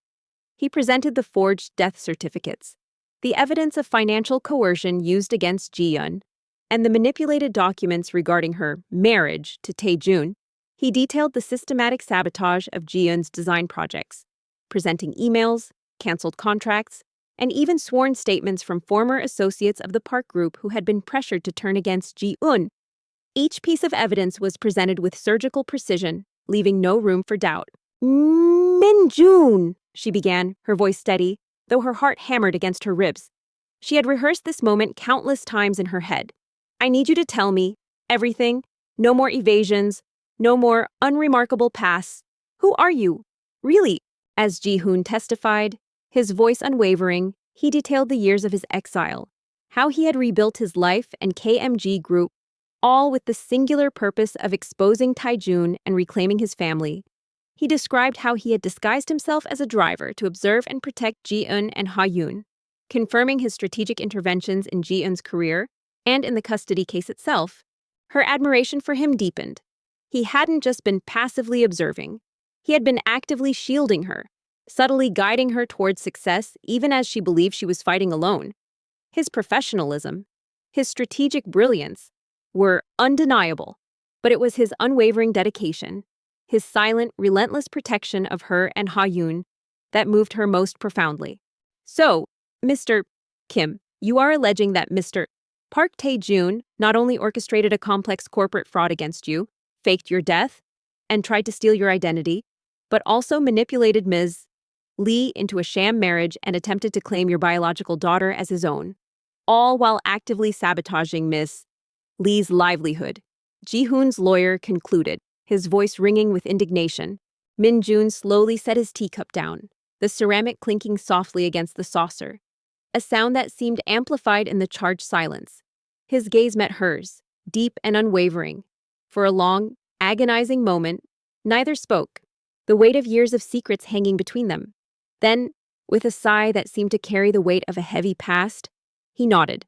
That is correct, Ji-hoon affirmed, his gaze boring into Park Tae-jun, who now looked like a cornered animal. And I have the evidence to prove every single accusation. The revelation was earth-shattering. The man she had married, initially out of spite, was the lost love of her youth, the father of her daughter, and the CEO of KMG Group, a powerful conglomerate. He was not just her driver. He was a titan of industry, a man who had risen from the ashes of betrayal, meticulously planning his retribution. The courtroom erupted in a fresh wave of gasps and frantic whispers. The judge, her expression grim, struggled to restore order. When silence finally settled, she turned to Park Tae-jun's counsel. Attorney Choi, do you have any rebuttal for this testimony and evidence? You're right, Ji-eun, he said, his voice softer than she had ever heard it, stripped of its usual controlled calm. It's time. It's past time. But this truth, it's not simple. It's painful. And it involves a past you thought was long buried. Attorney Choi, pale and stammering, attempted to discredit Ji-hoon, arguing that he was a vengeful opportunist, fabricating a fantastical story. Your Honor, this is nothing more than a desperate revenge plot. Mr. Kim Ji-hoon has been presumed dead for years. His claims are outlandish, unsupported, and frankly, insulting to this court. His greatest weakness is his arrogance, Ji-hoon reiterated, tapping a finger on a document outlining Park Tae-jun's recent, highly aggressive acquisition of a floundering tech startup. He overextends, he cuts corners, and he leaves vulnerabilities because he believes no one is smart enough or powerful enough to find them. He made a critical error in believing I was truly gone, truly broken. Oh, they are supported. Attorney Choi, Ji-hoon interjected, his voice cold and cutting, by hundreds of pages of financial records, corroborated witness statements, and detailed forensic analyses. And if the court would permit, I would like to present the evidence of the corporate fraud that allowed Mr. Park to orchestrate my original downfall. He stood and walked towards the window, his back to her, silhouetted against the muted city lights filtering through the curtains. My name is not truly Kim Min-jun. My real name is Kim Ji-hoon, and many years ago, Before all of this, before Ha-yoon, you and I, we were in love. He then proceeded to lay out the full extent of the Park Group's corruption. Documents detailing shell corporations, illicit money transfers, instances of insider trading, and systematic bribery of government officials flashed across the large screen in the courtroom. Ji-hoon presented encrypted communications, wiretapped conversations obtained legally through his own private investigation firm, and bank records that clearly showed Park Tae-jun's direct involvement in orchestrating the embezzlement that framed Ji-hoon years ago. He showed how the same network of corrupt individuals had been used to manipulate Ji-hoon's contracts and even influence judicial outcomes in other, less publicized cases. He pulled out a slim, leather-bound folder from his jacket, its contents heavy with years of clandestine investigation. Inside were meticulously compiled documents, original DNA test results, conducted secretly using Ha-yoon's hairbrush, and a sample he had obtained, unequivocally proving his paternity. There were also copies of forged death certificates, detailed records of the Park family's financial transactions to the individuals who had framed him, and even wiretapped conversations implicating Park Tae-jun in the widespread sabotage of Ji-eun's career and the manipulation of the custody case. It was a dossier of undeniable truth, a weapon forged in the fires of betrayal and vengeance. The sheer scale of the corruption was staggering. The court observers, particularly the financial journalists, were agog. This wasn't just about a custody battle. It was about the potential unraveling of one of the nation's most powerful conglomerates. The word struck Ji-eun like a physical blow. Her breath hitched in her throat, a sharp gasp escaping her lips. Kim Ji-hoon. The name, dormant in the deepest recesses of her memory, suddenly sprang to life, vibrant and agonizing. A brilliant, aspiring architect, with a quiet intensity and a passion that mirrored her own, her first love. The man she had believed died in a tragic accident, leaving her heartbroken and alone. The man whose memory she had painstakingly tried to bury. For the sake of her own sanity and Ha-yoon's future, Park Tae-jun, watching his meticulously constructed empire crumble before his eyes, finally broke. His face, a ghastly white, was contorted in a mixture of fear, disbelief, and sputtering rage. Lies, all lies. He's fabricating this. He's trying to destroy me, my family. We're innocent, he shrieked, half rising from his seat, his composure utterly shattered. Ji-eun, now fully engaged as a strategic partner, brought her own unique perspective to the table. As a designer, she was adept at identifying patterns, recognizing hidden structures, and anticipating how elements would interact. She began to see the design of Tae-jun's corruption, the recurring motifs in his tactics. The judge slammed her gavel down with such force that the sound reverberated through the stunned courtroom. Mr. Park, one more outburst, and I will hold you in contempt. Your counsel will address the court. Tears, hot and sudden, sprang to her eyes, blurring the edges of her vision. Ji-hoon, she whispered, the name a fragile echo from a distant past. It can't be. You were gone. They told me you were dead. I mourned you for years. Her voice cracked, raw with a mix of disbelief, resurrected grief, and a burgeoning, terrifying hope. Attorney Choi, sweating profusely, tried to salvage the situation, but the evidence was overwhelming, presented with such clarity and precision that it was undeniable. Ji-hoon had not just presented accusations. He had presented a meticulously documented, unassailable case.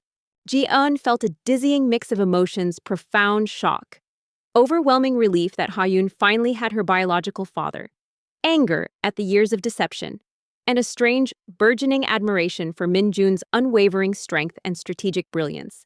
But beneath it all, an old, familiar warmth stirred in her heart, a warmth she had thought long dead.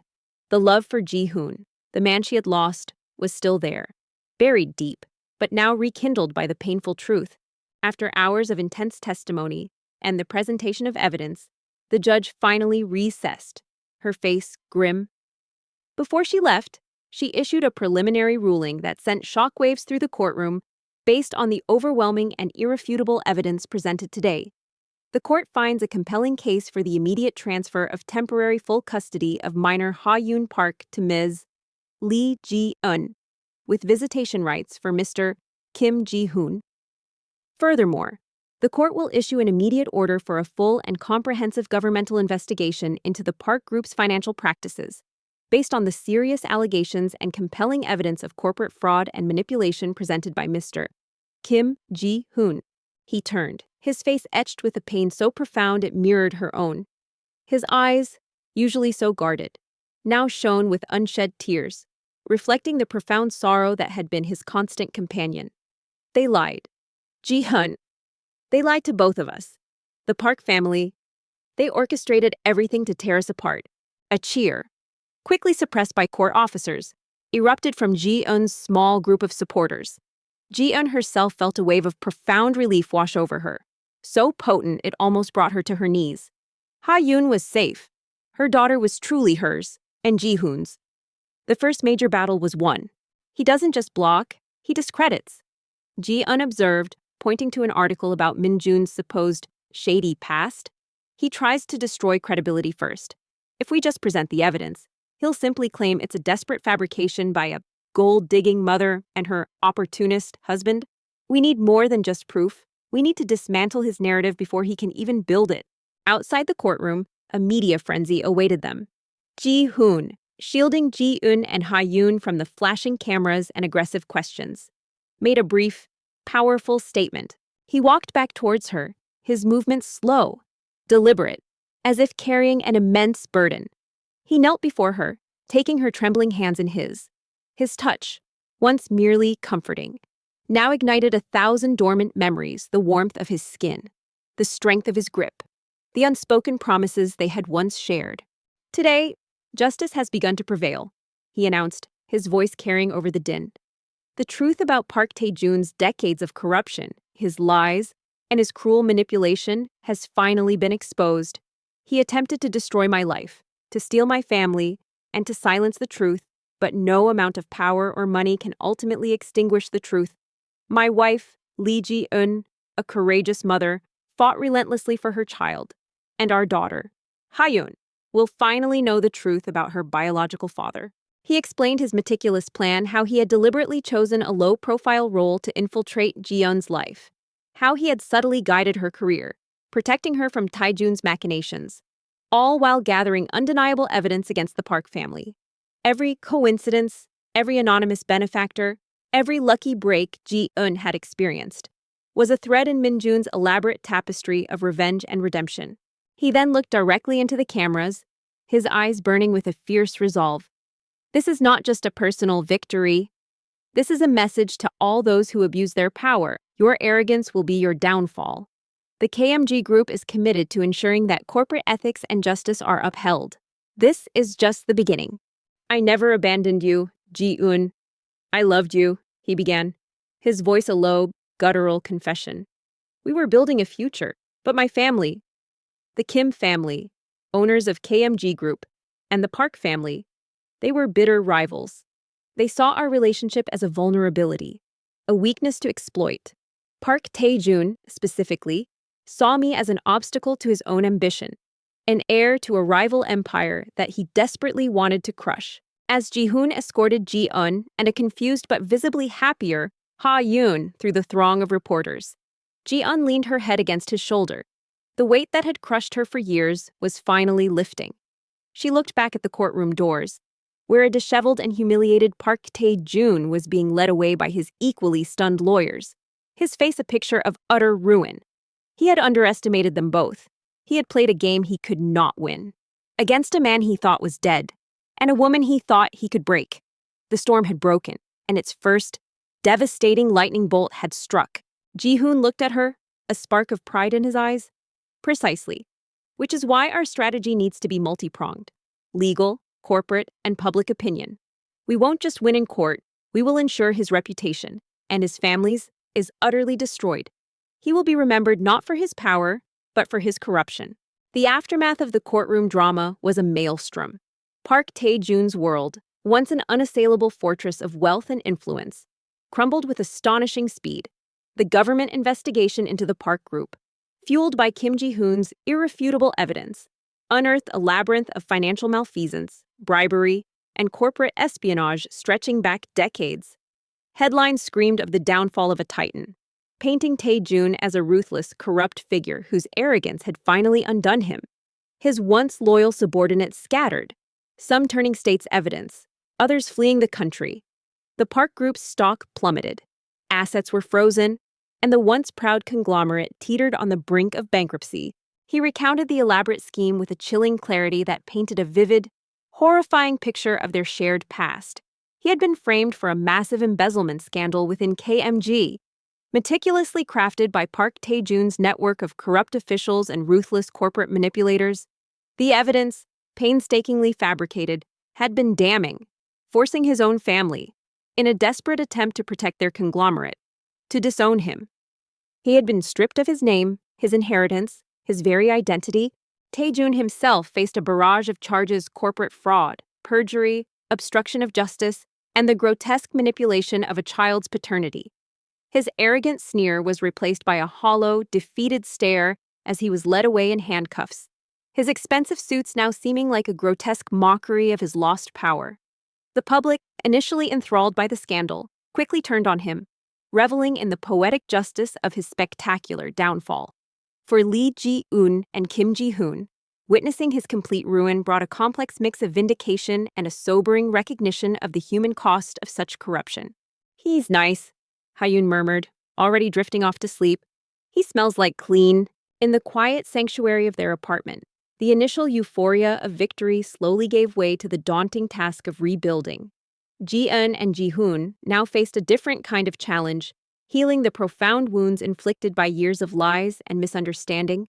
Ha-yoon, though initially bewildered by the sudden flurry of events, was now blissfully unaware of the true depths of the legal and corporate machinations that had unfolded.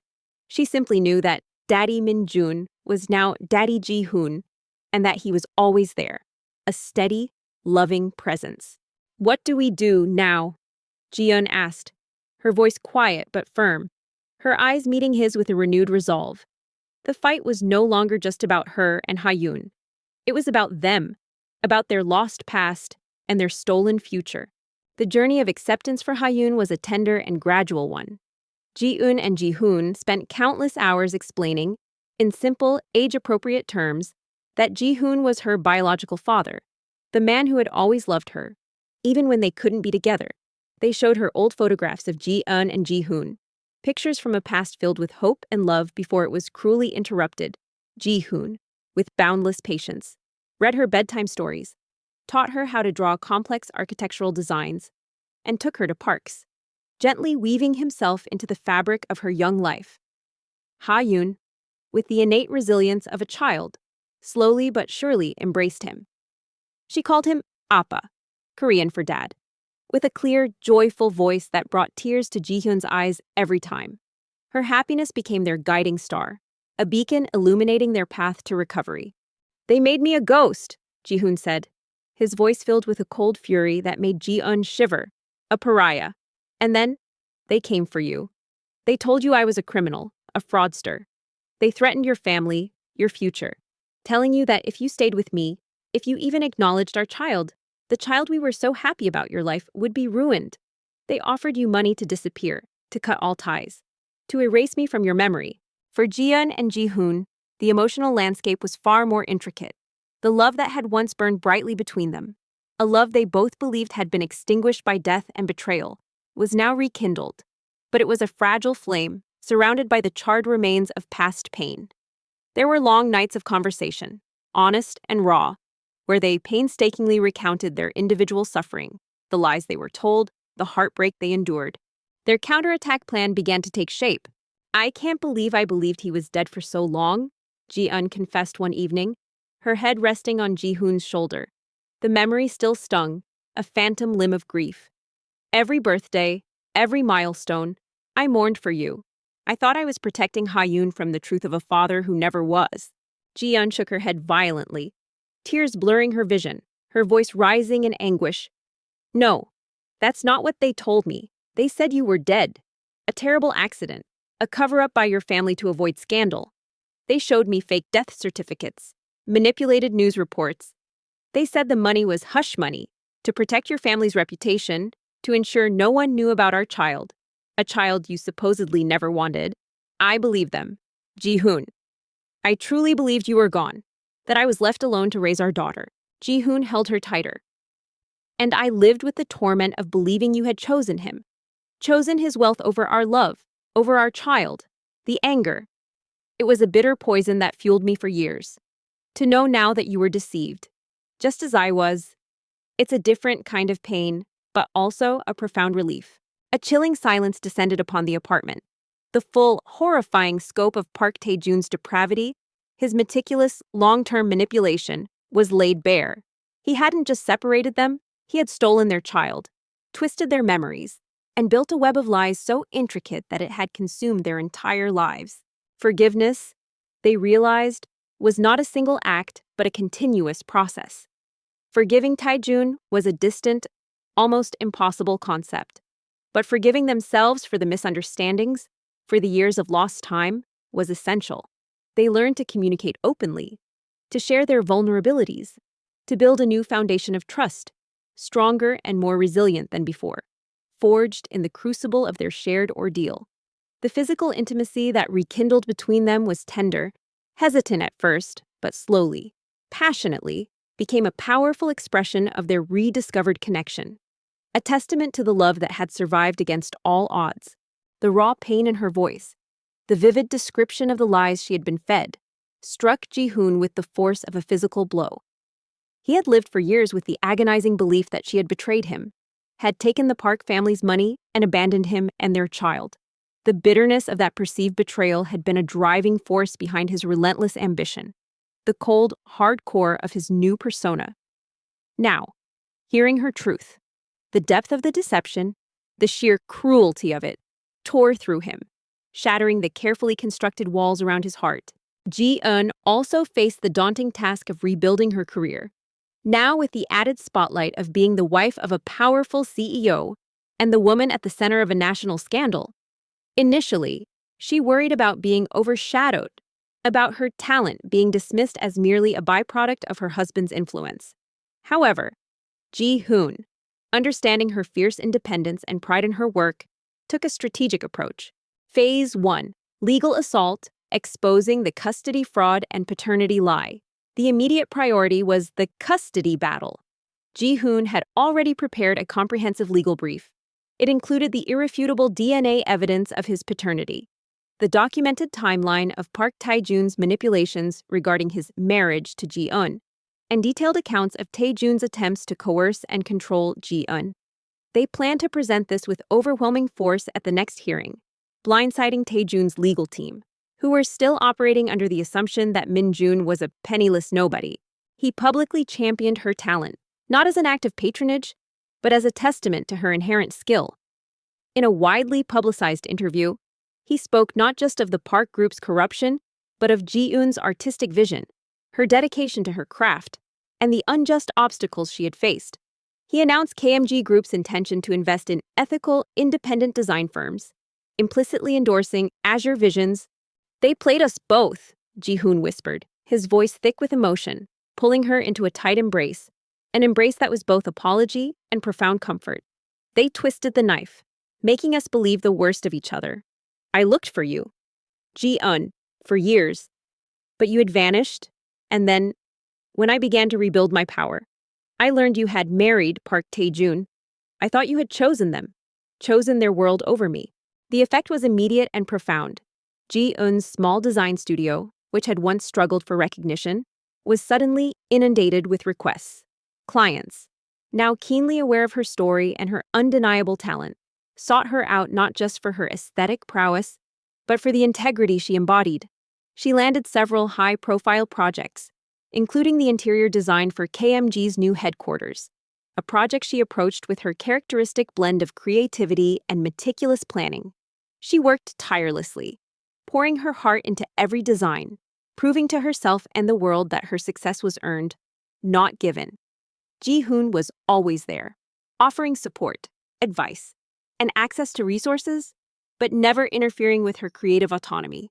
Min-jun's gaze was unwavering, filled with a fierce determination. "Now, we fight back.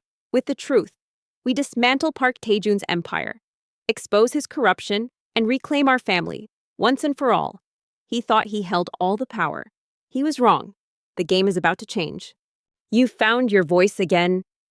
Ji-eun, Ji-hoon remarked one evening, watching her sketch with an intensity she hadn't displayed in years. It's beautiful to see.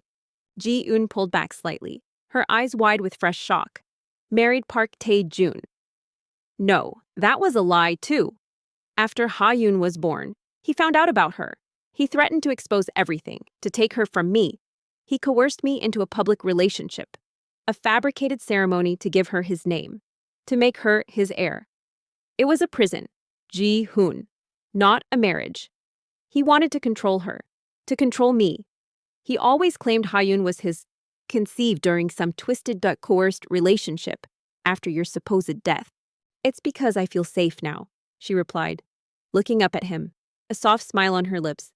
Because I have you and Ha-yoon, and because the truth is out, the weight is gone. The court will not only grant you full custody, Ji-hoon explained, his tone grim, but it will also expose Park Tae-jun's fraud regarding Ha-yoon's paternity. That alone will be a devastating blow to his public image and his family's reputation, which they value above all else. Their shared life began to settle into a new rhythm. Ji-hoon continued to lead KMG Group, now focusing on ethical expansion and corporate responsibility, determined to build a legacy untainted by the kind of corruption that had almost destroyed him. He became a vocal advocate for transparency in business, using his position to champion fair competition and support smaller, innovative companies. He worked tirelessly to clean up the remnants of Park Tae-jun's influence, ensuring that justice was served not just in court, but in the broader corporate landscape. A chilling silence descended upon the room, the full, horrifying scope of Park Tae-jun's calculated malice. His decades-long manipulation lay exposed between them. He hadn't just separated them, he had stolen their child, twisted their memories, and built an elaborate web of deceit that had consumed their entire lives. He had forced Ji-eun into a living nightmare, always dangling the threat of Ha-yoon's removal over her head, all while claiming the child as his own. However, the path was not without its new challenges. The constant media scrutiny, the lingering shadows of the past, and the sheer demands of running a global conglomerate while raising a child tested their renewed bond. They learned to navigate public life with grace and discretion, fiercely protecting Ha-yoon's privacy. They faced occasional skeptics who questioned the authenticity of their love, cynics who saw their story as too perfect, too much like a drama. But they met these challenges together, their unity a silent, powerful rebuttal. The marriage, to spite Tae-jun, Ji-eun said, a wry, bittersweet smile touching her lips. That was just a happy accident for your plan, wasn't it? Ha-yoon, now officially Kim Ha-yoon, thrived in the loving, stable environment. She was a bright, curious child, and her happiness was a constant source of joy and purpose for both Ji-eun and Ji-hoon. Ji-hoon reveled in every moment of fatherhood, making up for lost time, teaching her, playing with her, simply being there. He had not only reclaimed his daughter, but had also embraced the profound, transformative power of being a father. Ha-yoon, Ji-eun whispered, her voice barely a breath. Then Ha-yoon she's your daughter, isn't she, Ji-hoon? One afternoon, as a gentle rain fell outside, Ji-eun found Ji-hoon in Ha-yoon's room, watching her peacefully asleep. He looked up as Ji-eun entered, a pensive expression on his face. Phase 2, corporate unraveling, the financial web of deceit. This was Ji-hoon's domain. Leveraging KMG's vast resources and his network of loyal, skilled professionals, he planned to launch a series of simultaneous, targeted investigations into the Park Group's illicit financial dealings. The evidence he had already compiled was the tip of the iceberg records of illegal offshore accounts, transactions with shell corporations for inflated contracts, and clear instances of market manipulation designed to benefit Park Group at the expense of smaller competitors. All those years, he murmured, his voice laced with a quiet emotion. I pictured this. A home, a family, you, Ha-yoon. I never truly believed it would be real again. Ji-hoon nodded slowly, his eyes brimming with a mixture of profound sorrow, overwhelming relief, and a fierce, possessive love that resonated deep within his soul. Yes, Ji-eun, she is ours. She was conceived before they tore us apart. When I finally found you, saw her, I knew. I saw you in her eyes, in her spirit. That's why I came back. That's why I took on the identity of Kim Min-jun. your driver. It was the only way to get close, to observe, to protect both of you without alerting Taejun to my return. I needed to confirm everything, to gather irrefutable proof before I could finally reveal myself. Ji-eun walked over, wrapping her arms around his waist, resting her head against his back. It is real. Ji-hoon. It's real. And it's ours. We fought for it.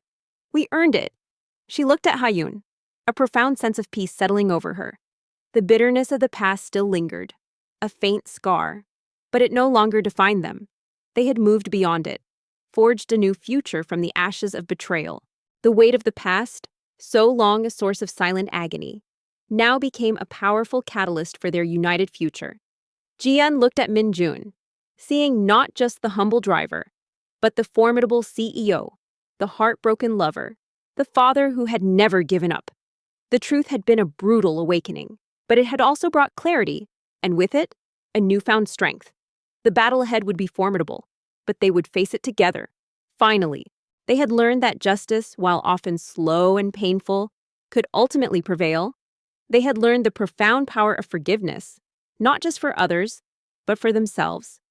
And most importantly, they had learned that true strength lay not in wealth or influence, but in the unwavering courage to fight for what you love, and in the enduring power of a family reunited. Their life, though forever marked by the long shadows of Park Tae-jun's cruelty, was now bathed in the warm, unwavering light of their rekindled love and their hard-won peace. He reached for a slim, leather-bound folder he had brought from his room, its contents heavy with years of clandestine investigation. He laid it open before her, revealing the culmination of his arduous journey. Inside were meticulously compiled documents, the original DNA test results, obtained discreetly, unequivocally proving his paternity of Hyun. There were also copies of the forged death certificates used to deceive Ji-eun, detailed records of the Park family's financial transactions to the individuals who had framed him, and wiretapped conversations implicating Park Tae-jun in the widespread sabotage of Ji-eun's career and the manipulation of the custody case. It was a dossier of undeniable truth, a weapon meticulously forged in the fires of betrayal and vengeance. The relentless currents of time, which had once felt like a torrent dragging Lee Ji-eun through endless despair, had now settled into a steady, gentle flow. 2 years had passed since the seismic collapse of Park Tae-jun's empire and the dramatic reunion of their family.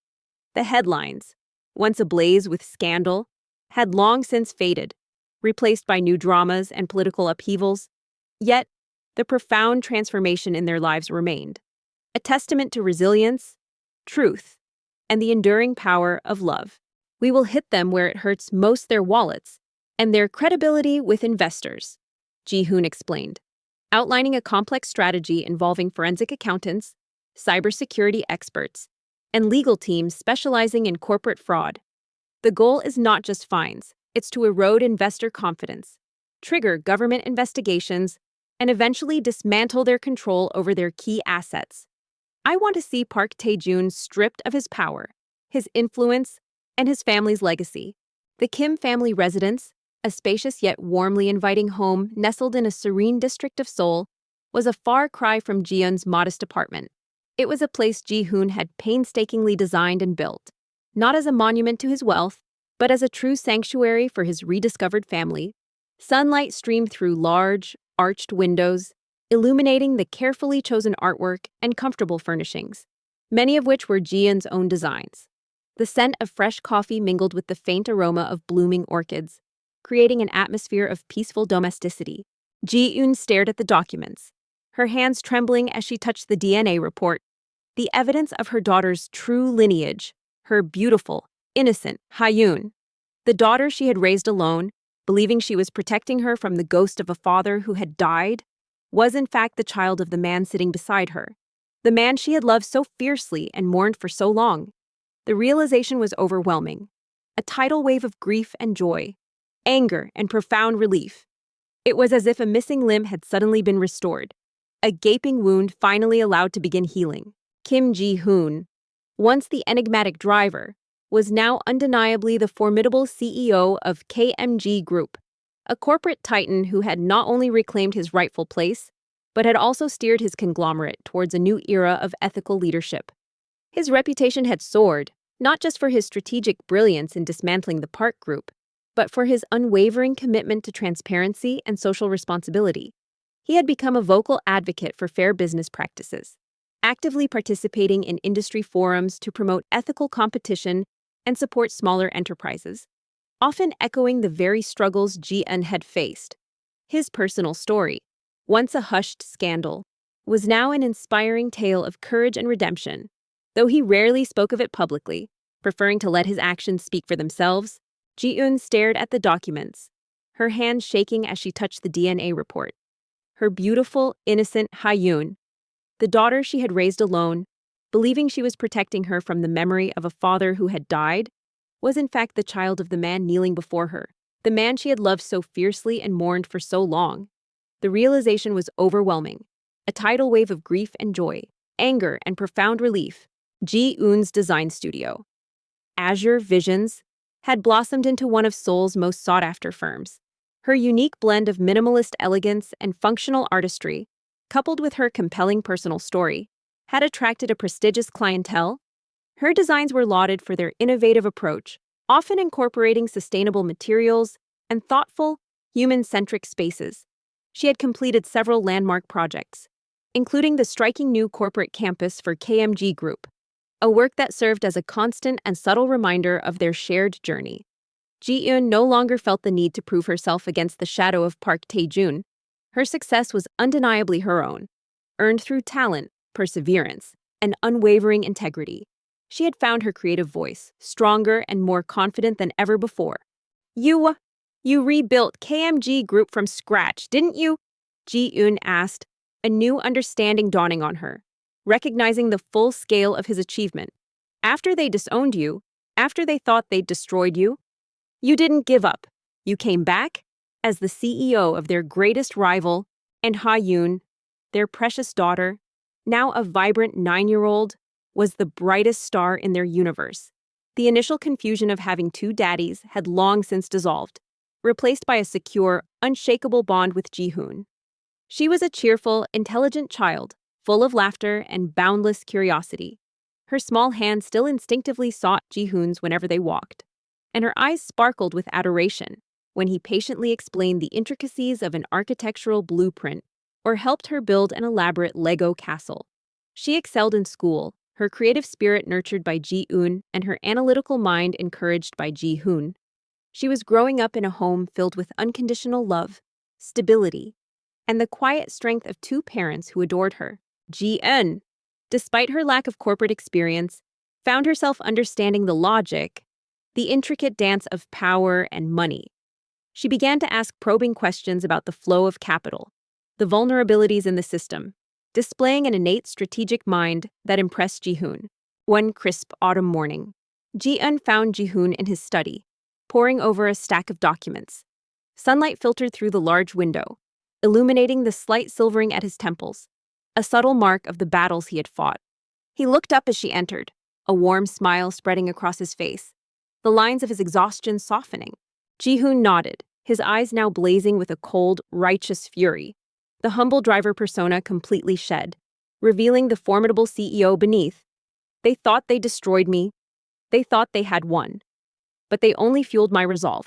I spent years in the shadows, building a new empire, gathering power, leveraging every ounce of my ingenuity and ambition. I swore I would return, not just for revenge, but for justice, to reclaim everything they took from me, from us, and that included you, and our daughter. Good morning, he said, setting aside a financial report. Ha-yoon just left for school, chattering about her science project. She wants to build a miniature wind turbine. The truth, once a suffocating weight of suspicion and half-formed fears, now blazed within Lee Ji-eun like a scorching fire, cleansing the years of confusion and betrayal. The man who sat across from her, not Min-joon the driver, but Kim Ji-hoon, the lost love of her youth and the formidable CEO of KMG Group, was no longer an enigma. He was a rediscovered past, a searing present, and the undeniable father of her daughter.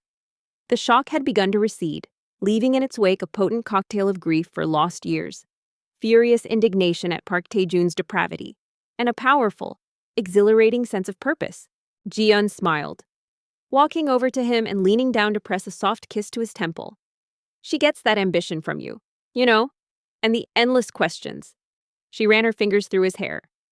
Still working hard to clean up the corporate landscape, he explained his meticulous plan, every subtle intervention in her life now understood as a calculated move, how he had deliberately chosen a low-profile role to infiltrate her life, how he had subtly guided her career, shielding her from Taejun's machinations, all while gathering the undeniable evidence against the Park family. Every coincidence, every anonymous benefactor, every lucky break Ji-eun had experienced was a thread in Ji-hoon's elaborate tapestry of vengeance and redemption. Ji-hoon sighed, a faint weariness in his eyes. The ripples of corruption run deep. Ji-yeon, Park Group's collapse revealed just how many hands were dirty. We're still working with the authorities to ensure all those involved face justice and to implement stronger ethical frameworks within the industry. It's a long process, but a necessary one. His voice held no trace of vengeance now, only a quiet, determined resolve for systemic change.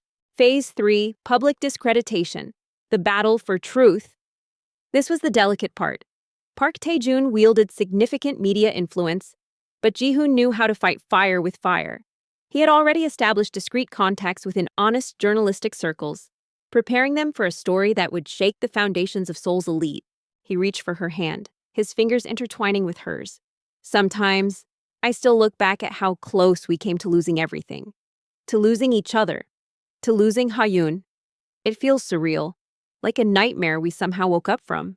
The marriage, to spite Tae-jun, Ji-eun said, a wry, bittersweet smile touching her lips, recognizing the profound irony of her impulsive decision. That was just a happy accident for your plan, wasn't it? Ji-eun squeezed his hand. It was a nightmare, Ji-hoon, but we woke up, and we fought our way out of it. We built this together. Her gaze swept around the elegant study, a testament to their new life. Remember when I impulsively proposed to you, just to spite Tae-jun, the sheer audacity of it, born out of pure desperation and anger? A soft, melancholic laugh escaped her lips. I thought I was just marrying a quiet driver. Never in my wildest dreams did I imagine you were the man I had mourned, the father of my child, the CEO of KMG Group. Minjun's lips curved into a genuine, albeit pained, smile. An unexpected acceleration. It allowed me to step into your lives, to protect you both more directly, and to solidify my position against Tae-jun. He thought he was playing you. He never realized he was playing right into my hands. Ji-hoon's eyes softened, a deep, abiding love shining in them. And I thought you had betrayed me, chosen another, to learn you were deceived, just as I was. That pain was almost unbearable, but it also brought us back together. It forced us to confront the truth, to reclaim what was stolen. He paused, a contemplative look on his face. The irony is profound. Your act of defiance, born from a desperate heart, set in motion the very events that brought down a corrupt empire and reunited our family. My meticulously planned retribution found its unexpected catalyst in your raw, honest courage. Ji-hoon's lips curved into a genuine, albeit pained, smile. An unexpected acceleration. It allowed me to step into your lives, to protect you both more directly, and to solidify my position against Tae-jun. He thought he was playing you. He never realized he was playing right into my hands. We both underestimated each other. In a way, Ji-eun mused, I underestimated the depth of your secret, and you perhaps underestimated my stubborn refusal to break, even when I thought I was alone. We won't engage in petty gossip, Ji-hoon stated.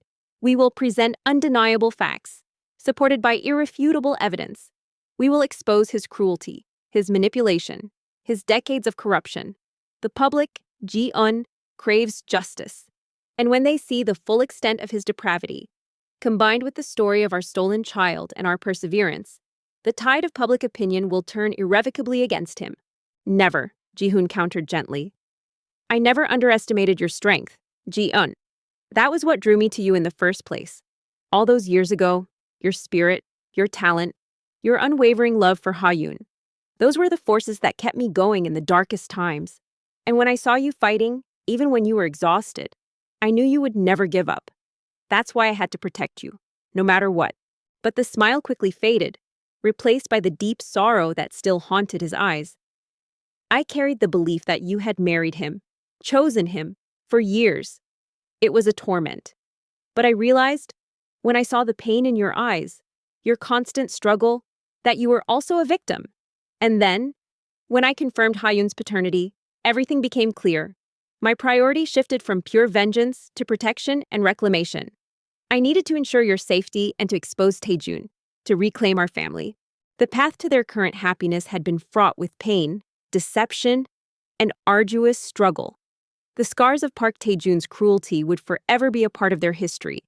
Ji-yoon still occasionally had nightmares of the courtroom battles, of Taejun's sneering face. Ji-hoon carried the quiet, almost invisible wounds of his years in exile, the bitterness of lost time with his daughter. But these scars were no longer open wounds. They were reminders of their resilience, of the dark chapters they had overcome together. He tried to erase you, Ji-hoon, Ji-eun whispered, her voice rough with emotion, as she traced the lines of the fabricated death certificate Min-jun had shown her. He stole our daughter. He made us believe the worst of each other. The anger, cold and sharp, was a galvanizing force. She looked up, her eyes, once clouded by fatigue, now burning with a fierce, unwavering resolve. What do we do now? Tell me everything. Every detail. I want to help. Their relationship, rebuilt on a foundation of brutal honesty and shared experience, was deeper and more profound than it could have been without the trials they faced. They understood each other's vulnerabilities, respected each other's strengths, and shared an unshakable bond forged in the crucible of adversity. They were not just husband and wife, they were true partners, united in their love for Ha-Yun and their commitment to a future built on integrity and justice. Ji-eun reached out, her fingers tracing the lines of pain etched on his face.